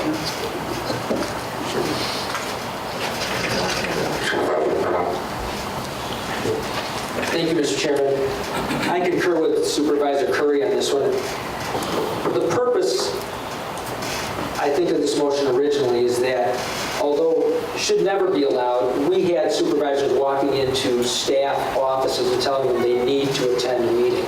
And I had conversations with many of these supervisors where I said, if there's a reason for the health department or the land and water conservation department to be at that meeting, then they should attend that. But just to demand that they attend is an expense that we might not need. It should be in the seed committee. You're going to have a new committee that you're going to appoint here shortly. Like I said, if that doesn't work out, then you can take other action, but that is the appropriate place. And I think they just wanted to define who could go, when they could go, and who would get paid. Nobody's ever stopped a county board supervisor from going to a meeting. I think the question asked was, who is the group? What is the group's purpose? What do they do, and how do we define that? Once that's decided, you can probably figure out who should attend and who shouldn't attend. Thank you. Anyone else? Supervisor Layton. Thank you, Mr. Chairman. Thank you to Supervisor Plummel, too, for bringing the elephant out of the bag here. The unseen, this is actually from page 20, but it's 120, but it's water. Supervisors and department heads were told they could not attend water committee meetings. That's what we're really talking about. Who has the authority to tell a supervisor, a department head, a staff member of Wood County that you can't attend a duly recognized committee meeting? That's where the rancor comes from. Anyone else? Okay, I'm going to take a shot at this one. We have a motion on the floor to overturn the seat action and refer that action and discussion to another committee, judicial and legislative. Is everyone clear on that? Sure. Okay. So what does a yes vote do? Even I'm confused. A yes vote, the way I see it is, a yes vote on this motion will take this decision from the seed committee to another committee for lack of a better term, further review or reanalysis. So we're going to, a yes vote would move it from seed to another committee. Everyone clear on that? Yes. Supervisor Holbrook.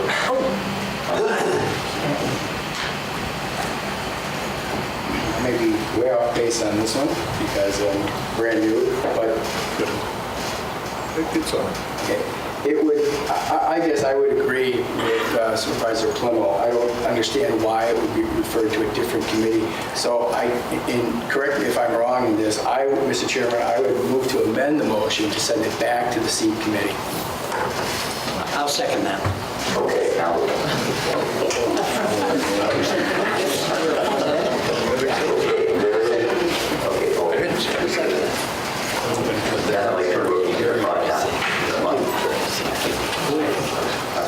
Supervisor Plummel, you want to say something? Yes, Mr. Chairman, I'm kind of where you are on this. That's exactly where it is already. I understand the intent, but it is there.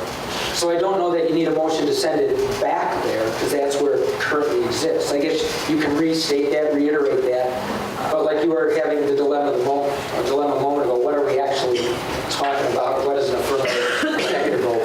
I agree.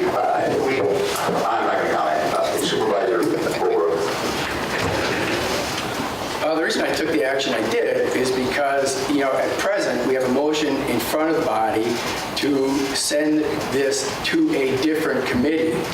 And rather than, having an up or down vote on that issue and then having to reintroduce another motion to send this back to the seed committee, I think it just, this shortcuts the whole process and says, okay, let's amend this to do what we wanted to do to begin with and, then go forward. I understand it. Supervisor Clinton. Thank you. And the reason I agree with this after the discussion is, yes, maybe it should go back to seed, but it goes to show that the county board did have discussion on it, and they're probably not satisfied with that decision. So it will go back to them for reconsideration to the seed committee, and I agree with that. I'm sorry for the confusion, but I really didn't know what to do with this, and I was upset, but I'm for this motion. So. And I'm not sure we need a motion and an amended motion to do that. Do we? And then I ask you, Chairman, then how do we tell the seed committee that the county board don't approve what the action was? We're sending it back for further clarification. Okay. We have an amendment to the motion made by Supervisor Clendenny to send the decision, for lack of a better term, this decision back to the seed committee for reconsideration. And I agree. He agrees with that, and I agree with that.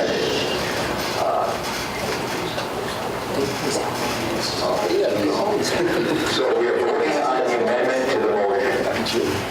Does everyone understand what we are doing? So, Mr. Chairman, I have a point of order question, please.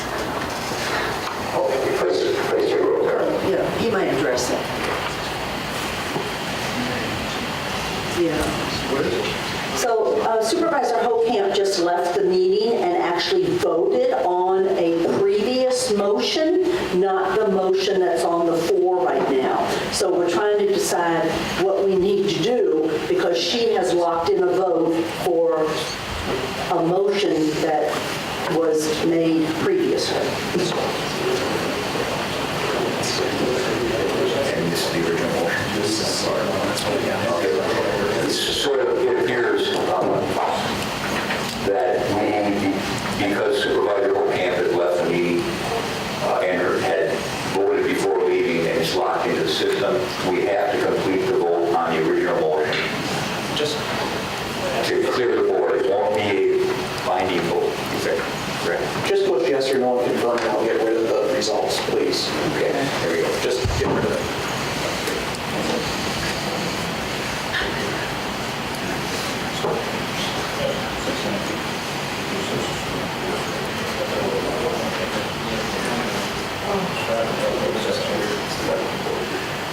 I just read what he did.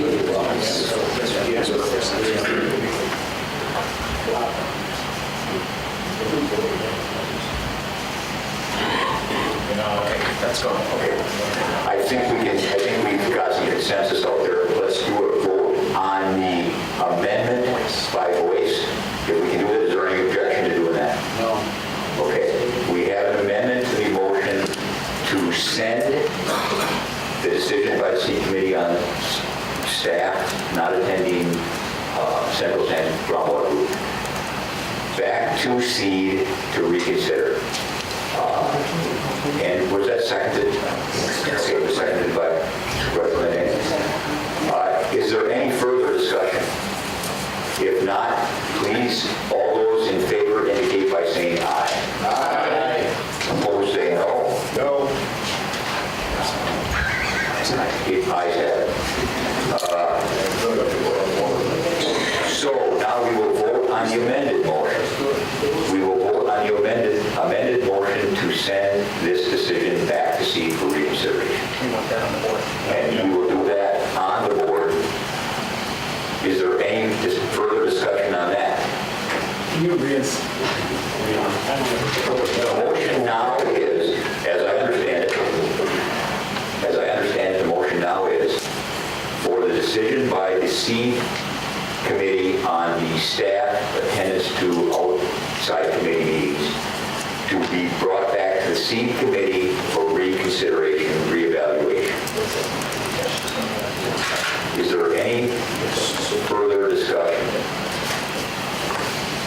not, please go to the board and vote. Thank you.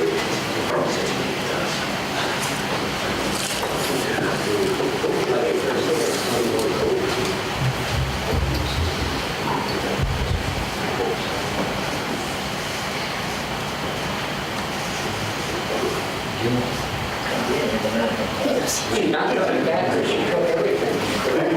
Hold it.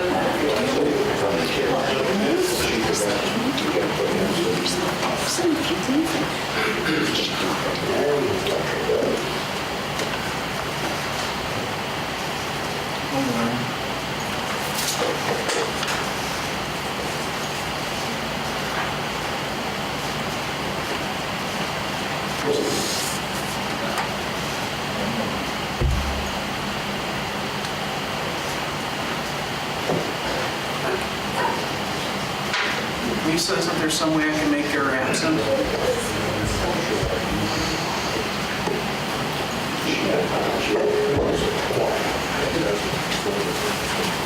Mr. Chairman, I ask a question. So, just for clarification, the new board members and for myself, did she have permission to leave? Was it indicated that she was going to leave? And if you're going to leave the meeting, don't you have to ask permission of the chair to leave the meeting? I mean, I don't know since you got a phone call or what.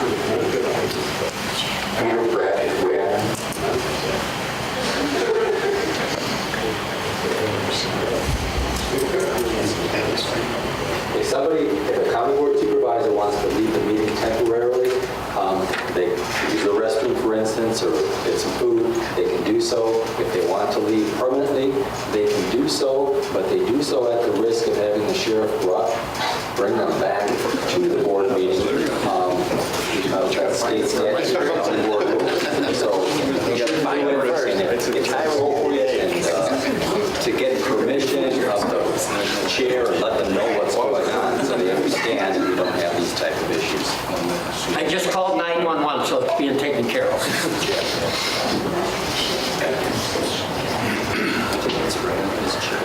Vice Chair Rozar has something to add. So I saw Supervisor Hawk leave the meeting and put her coat on. And so I went out in the hall and I said, I think that you need to follow a procedure for leaving and at least make yourself absent, because I know she's just going to the bathroom. She said, go back in and mark me as absent because I have a doctor's appointment. So I tried to intervene to have her follow some procedure, but was in vain, and I didn't feel comfortable going back and pushing absent on her thing. So I just, oh, she does it with her iPad. So that was the conversation that transpired. I would not recommend sending the sheriff after Supervisor Camp. So maybe this is just a lesson for all of us that there is a proper procedure if we leave the meeting as duly elected supervisors. But that was the conversation I had with her. Thank you. We are set to vote. Clerk informs me, so does anybody need the motion read back one more time, or are we clear? Clear? Let's read it back, please. Supervisor, did you say that? I'm sorry, Al. Read it back, please. Okay. The motion now is to send the decision of the seat committee to disallow staff from attending outside meetings back to the seat committee for reevaluation and reconsideration. Pretty clear? Okay. Please go to the board and vote.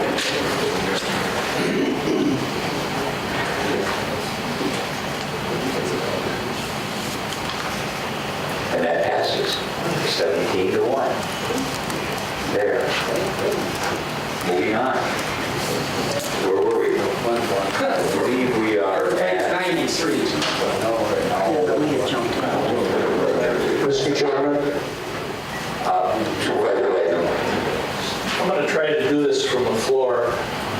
Why not make it simple on ourselves? For 4 years now that I've been involved with, we've been talking about water. Every time that we bring a resolution to this body, it is voted in favor of. Why don't we take the current water committee, people would call it water committee, it has a longer name. Why don't we just give it that committee ad hoc status and move forward. Here, here. That is my motion. I'm sorry, that is a motion, Supervisor Wagner? Yes. Yes. Supervisor Zurfluh? Second. Second. Okay, we have a motion on the floor and seconded to give ad hoc status to the current, I believe it's a subcommittee of the seed committee. Am I correct? Supervisor Wagner. Thank you, Mr. Chairman. There is an unnoted meeting we can't find the minutes for that was a combined judicial, legislative, and seed meeting that created that committee. Then you should wait. July of 2016. Supervisor Plummer. I don't think I talked this much before. I guess my problem is I don't know who that is, what their mission is, what they're going to do, how often those meetings are scheduled. I'd kind of like to know that and maybe have the seed committee bring that recommendation forward with the new board seated and a new committee in the next couple of weeks. Supervisor Curry. Thank you, Mr. Chairman. After this vote was taken and I thought about the action of this and what could have been done different. The one part that I still agree that the county should be active in water issues. But I will agree that the way this committee was put together initially, and it's not to be critical about it, is now unknown because there was no minutes taken. It was two committees together that put this together. But if the committee or if the board is going to bless this, not a new committee, but the present committee, it should have a purpose. The purpose is water, but some type of a goal. That I agree that was brought up at seed.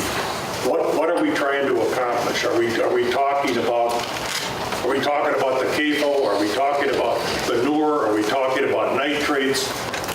There's a myriad of issues in water.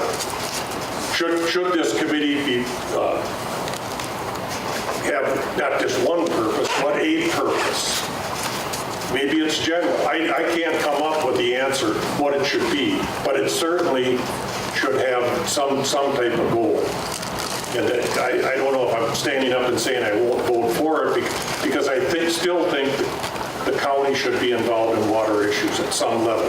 Is it with this committee? Is it with a new committee? But we should have goals of what we expect them to come up with an outcome. The other part that came up that I agree with is if we're going to solve water issues, we have to have all the parties at the table. And this committee's been meeting for a year. I'm not calling it a failure, but the farmers, the agriculture people weren't at the table. The mandate from seed was, well, it was a mandate, but the suggestion from seed is to bring those parties to the table. That's ongoing, but should we set a time limit? If you don't come up with it, because the parts that the counties that have done something with this, Kewanee is especially, if you read about what went on in Kewanee, until you get all the parties to the table, you're not going to come up with a solution. And that's kind of what's happened in seed. We've kind of taken, if you're for water issues, and this is an opinion, if you're for water issues, you're anti-farmer. And that, I don't believe that. I'm not anti-farmer. I'm trying to do a job to protect the constituents of Wood County. So I mean, I'm extending this. There's a lot of talk about what should be done, but without those goals, we're back where we were. Thank you.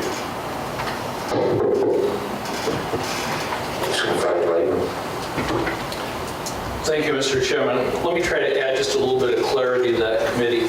The committee's met 16 times.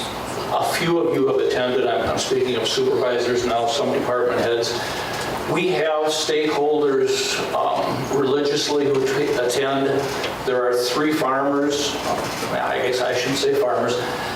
There are 2 farmers that attend almost every meeting. The most significant attendee is Thomas Houlihan. He is president of the Wisconsin Potato and Vegetable Growers Association. He comes in from Green Bay to attend our meetings. Missed the last one because it was on a bad weather day. But many of you don't know how much work this committee has done. We do have a structure, we have goals, we have a mission statement. It's all there. Just legitimize us. Vice Chair Rozar. Thank you. You know, we talk a lot about process and doing things the right way, and we've mentioned that several times at this meeting. I'm not opposed to an ad hoc committee, but I agree that it ought to be not done this way, that it ought to be discussed. We appointed an ad hoc committee in the Health and Human Services. It was pretty structured the way we did it. Put a timeline on it, put what the exact purpose of that ad hoc committee was going to be. There tends to be mission creep sometimes when you appoint an ad hoc committee. So I would just like to see us do it the right way. And I'm not saying it wouldn't be legitimate if we passed it as a committee of the whole, but it would be better, I think, if we talked about this in the seed committee, formalized it, went back to the definitions, went back to the purpose, what the goal, and those things. And so I will be voting against this motion because I think that we can have a better process in doing it. Peter, I would like to speak to this issue. What do I have? And then for the rest of the process through this motion, correct? Yes.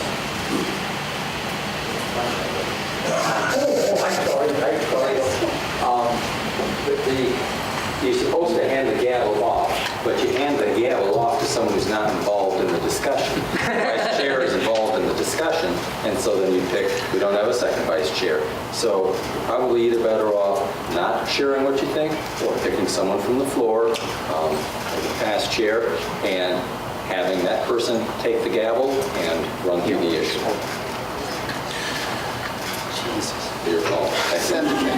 Thank you, Mr. Chairman. I would move to allow the chair to speak to the issue. Does anyone object to that? No. Thank you. I will say this, Ken, that's one of the, Ken Curry gets it. Ken Curry gets it exactly. That's what we need to do. One of the reasons that I'm sitting here right now, and I wanted to come here, this is an issue that needs to be solved in our county. We have to have compromise on this issue. We can't stack a committee one way. We have, if they have to fight it out and come to compromise, we're going to move this thing one way or the other. It might be a step at a time, but this has gone on long enough, and it's hurtful enough to both sides that we have got to work together as a group and find compromise and move this thing. This is ridiculous, and I think we look like fools. Everyone here agrees that water is critical. No one's going to argue with that. Yet we argue over minuscule points and whose label they are wearing that day, what party they belong to, things like that. We're not getting anywhere that way. Let's take a look at this in committee again. I agree with the idea of an ad hoc, but I think that it needs to be defined, and let's do it properly with the blessing of the county board, and maybe we'll get somewhere. Hopefully we will. That's all I have to say. Is there anyone else? Then we will vote on, is the motion still standing? And seconded? Yeah. I guess maybe what I have for the motion, Supervisor Lightnum and Supervisor Zerflu, is the ad hoc water committee be reconstituted and it be answerable under the guise of seed committee with the current members, but do we have current members? I don't know who they are. I don't believe that was the motion. I think the motion, correct me if I'm wrong, Bill, the motion was to give the water committee ad hoc standing. Yes, Mr. Chairman. And if I may speak to that issue again,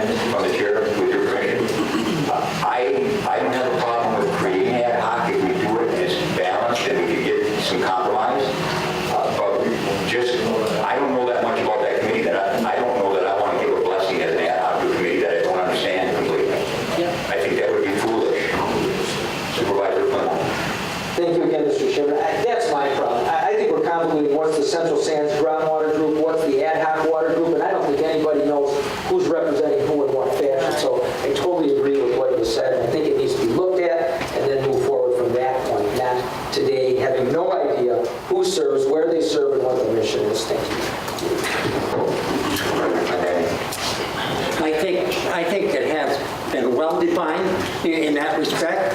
I've been down to hearings. I've heard some of these people on this county board testify on behalf of Wood County on water issues up against legislators and questions asked. And I have attended those meetings myself.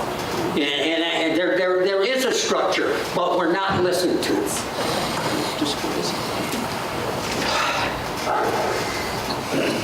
Again, I will say I would not be opposed to an ad hoc. I think we need to do it right. Correct. That being said, is there anyone else that wants to speak to this motion? If not, I would ask you to go to the board and roll.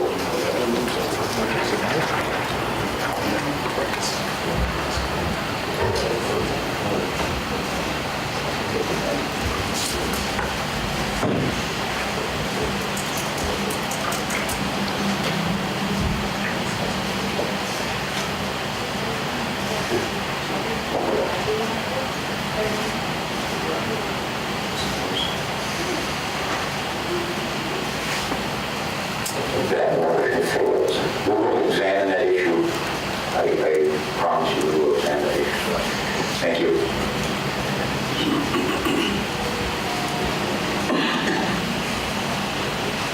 Moving on, I believe we are at page 117, which is the Judicial and Legislative Committee meeting minutes from March 20th.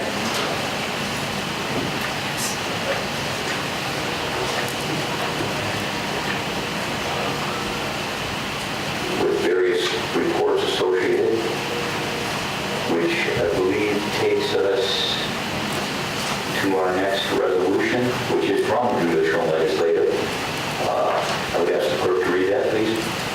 This will be Resolution 18-4-3 to grant political leave of absence to Wood County Register of Deeds Tiffany Ringer for the unexpired term of April 2nd, 2018 through January 4th, 2021. Fiscal note, none. Have a motion. Supervisor Lanning, seconded Supervisor Fry.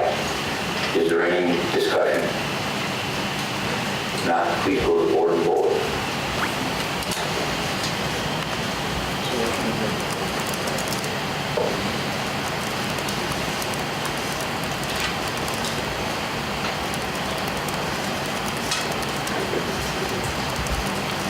That resolution passes unanimously.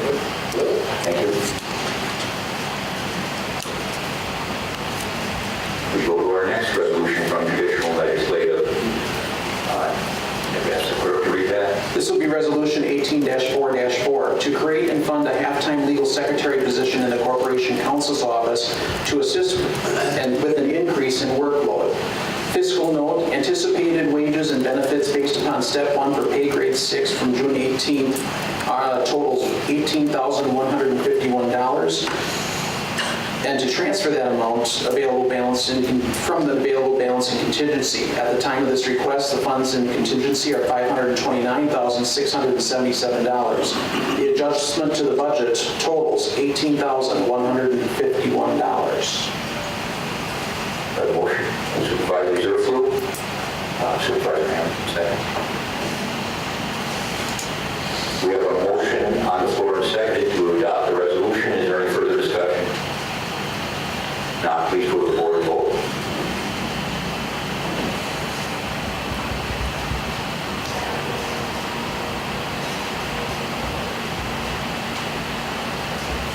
Peter, you got him, secretary. Thank you.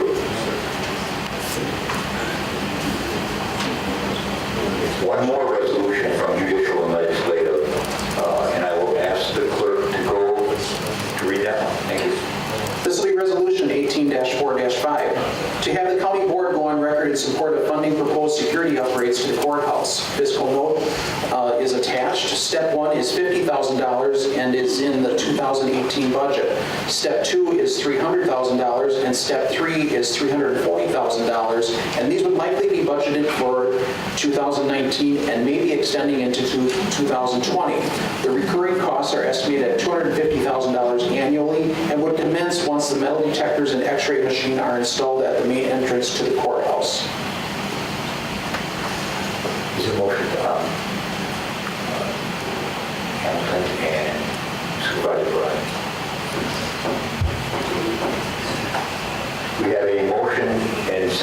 to adopt the resolution. Is there any discussion on this resolution? Supervisor Lynch. Thank you, Mr. Chairman. Can somebody tell me why we're doing this procedure versus what we normally do? Isn't this normally part of the budget and the CIP? Thank you. No, I didn't want to speak to you. That's my question. Supervisor Lynch. This is exactly what was asked in the committee meeting, that we had to bring this forward to the county board. Why isn't it in the CPI? This is a carryover from probably 6 months ago when we sold, we were in the process of selling the land, and what are we going to do with that money on 17th Avenue? And the previous supervisor had indicated that this county board is doing nothing. The judge is having quarterly meetings on it. I've attended some of those. So has another former supervisor that has left attended those. And the trouble is nothing's coming out of there. There's no minutes. So we in the Judicial and Legislative Committee at our last meeting, we had Judge Rozar come to us and present things that are going on, along with Ruben from maintenance. And are we going to do this? What are we going to do? We're going to have officers. We're going to have this. When are we going to, what's the stages? So it's what they did was laid out these stages of doing this. And this is to inform the county board that yes, there is a process. It's being done through the judge, but now obviously he has come to the Judicial and Legislative Committee. So we're informing the county board that yes, these are things that are going to be done. They weren't in the CIP then, and this is the process to go through to put it in the CIP. This is out of our hands as far as what Judge Rozar is basically doing with another judge. Who is that? That judge? The judge is talking to some person. I forget. That's about courthouse security, and that's where it's coming from, the courts. And it's not only ours, but we have to address courthouse security. And this is laying out the plan. That's all it is. If it's to put it in the CIP, I'm sure we will do that. But we're just letting you know that these things are being attended to. People say, well, this is the worst courthouse I live in. If I go to Portage County, I get searched. Well, this is to tell you that the Judicial and Legislative Committee is working on courthouse security. Thank you. Vice Chair Rozar. So I guess thank you, Mr. Chairman. So I guess my question is, if we pass this resolution today, does it commit us then to put these dollars in the CIP for 2019? So let me tell you, this county board has made this same commitment to build a new jail. When it come time to pay for it, the county said no. So I don't know what's going to happen. Any further discussion on the resolution? If not, please vote.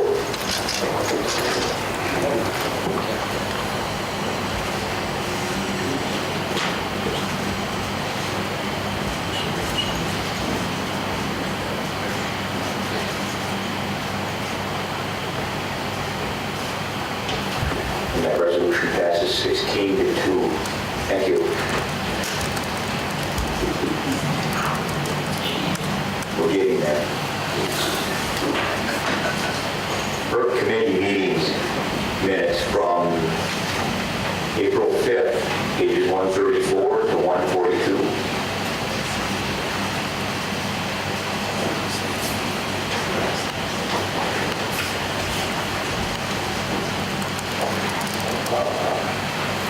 Which brings us to our final two resolutions from her. And I believe we can take these both together with no objection from the board. They concern the designation of our ATV trails, snowmobile trails for state grant purposes. So we have clerk read the resolutions, please. The first resolution on page 143 will become 18-4-6 to become eligible for maintenance monies of the existing Wood County ATV trail in designated area of Town 22 North Range 35 East, sections 31 and 32 for the 2018 and 19 season. Fiscal note, no cost to Wood County, total reimbursement from state aid registration fund, and donated services by the Central Wisconsin ATV Riders Club. The next resolution on page 144 will become Resolution 18-4-7 to become eligible for snowmobile trail maintenance monies on the existing trails on county and private lands for the 2018 and 19 snowmobile season. Fiscal note, no cost to Wood County. Total reimbursement from state snowmobile aid account. You've heard the reading of the resolution. Do I have a motion? Supervisor Zerflu, second. Supervisor Hamilton. Is there any discussion on the resolution? Supervisor Glendinning? Like I usually do, trying to confuse the issue. So there's a lot of talk about ATV trails and routes and things like this. This has nothing to do with it. This just means, correct, that money that's coming back from the state will go to these already designated trails. Correct? Yes. Thank you. Anyone else? If not, please vote.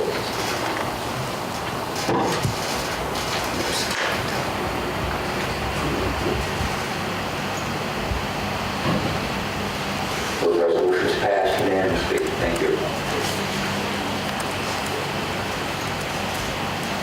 Finally, Fairground Commission minutes from December 7th and January 18th on pages 145, 146. Library minutes on pages of 147 to 150, which brings us to the end of the packet. Supervisor Lynch. Thank you, Mr. Chairman. Page 149, we got bills for payment. Is that the rate number? Or is that a different? Oh, bills for payment. I'm not sure. Is there? And Marion has left. Yes, the building is solid. That much you hold. I'm not sure. I can't. Oh, Sheriff, no. We don't get Our representative on that committee has left, so I don't know whether we can get an answer on that today. Finance just said we don't get them that much. Well, we don't give them. I'm sure we don't. No. I'm sure we don't. I can't. I'm sorry, Bill. I can't answer that for you. I don't know, I just thought it rather interesting. Good catch, Bill. I would ask, is there anything else that needs to come before the county board this morning? Supervisor Hill. Thank you, Mr. Chairman. Yeah, and I don't know if this is an appropriate time or when I was sitting up there, but I just want to say it's been an honor and a privilege to serve in the capacity as the board chair here. Whether working with staff or working with the rest of the board, the one thing we've tried to do is exude class and dignity, and I hope we do that going forward with all board members. That position is basically a full-time job. So I ask that you support Doug in that effort, you lend any help you can, and that you have continued success going forward. Thank you very much for those remarks. Thanks. And I was reading there, and I was remiss. My heart was beating a little bit too fast earlier, but I did want to acknowledge Mr. Plumell's service and dedication to this board. And it's great. He was a classy act. It's going to be a tough one to follow, but I do ask for all of your support. Change is never easy. I think that we can do this. I think that we're a strong enough group that we can handle this, and change is not always a bad thing. With that being said, I will turn this meeting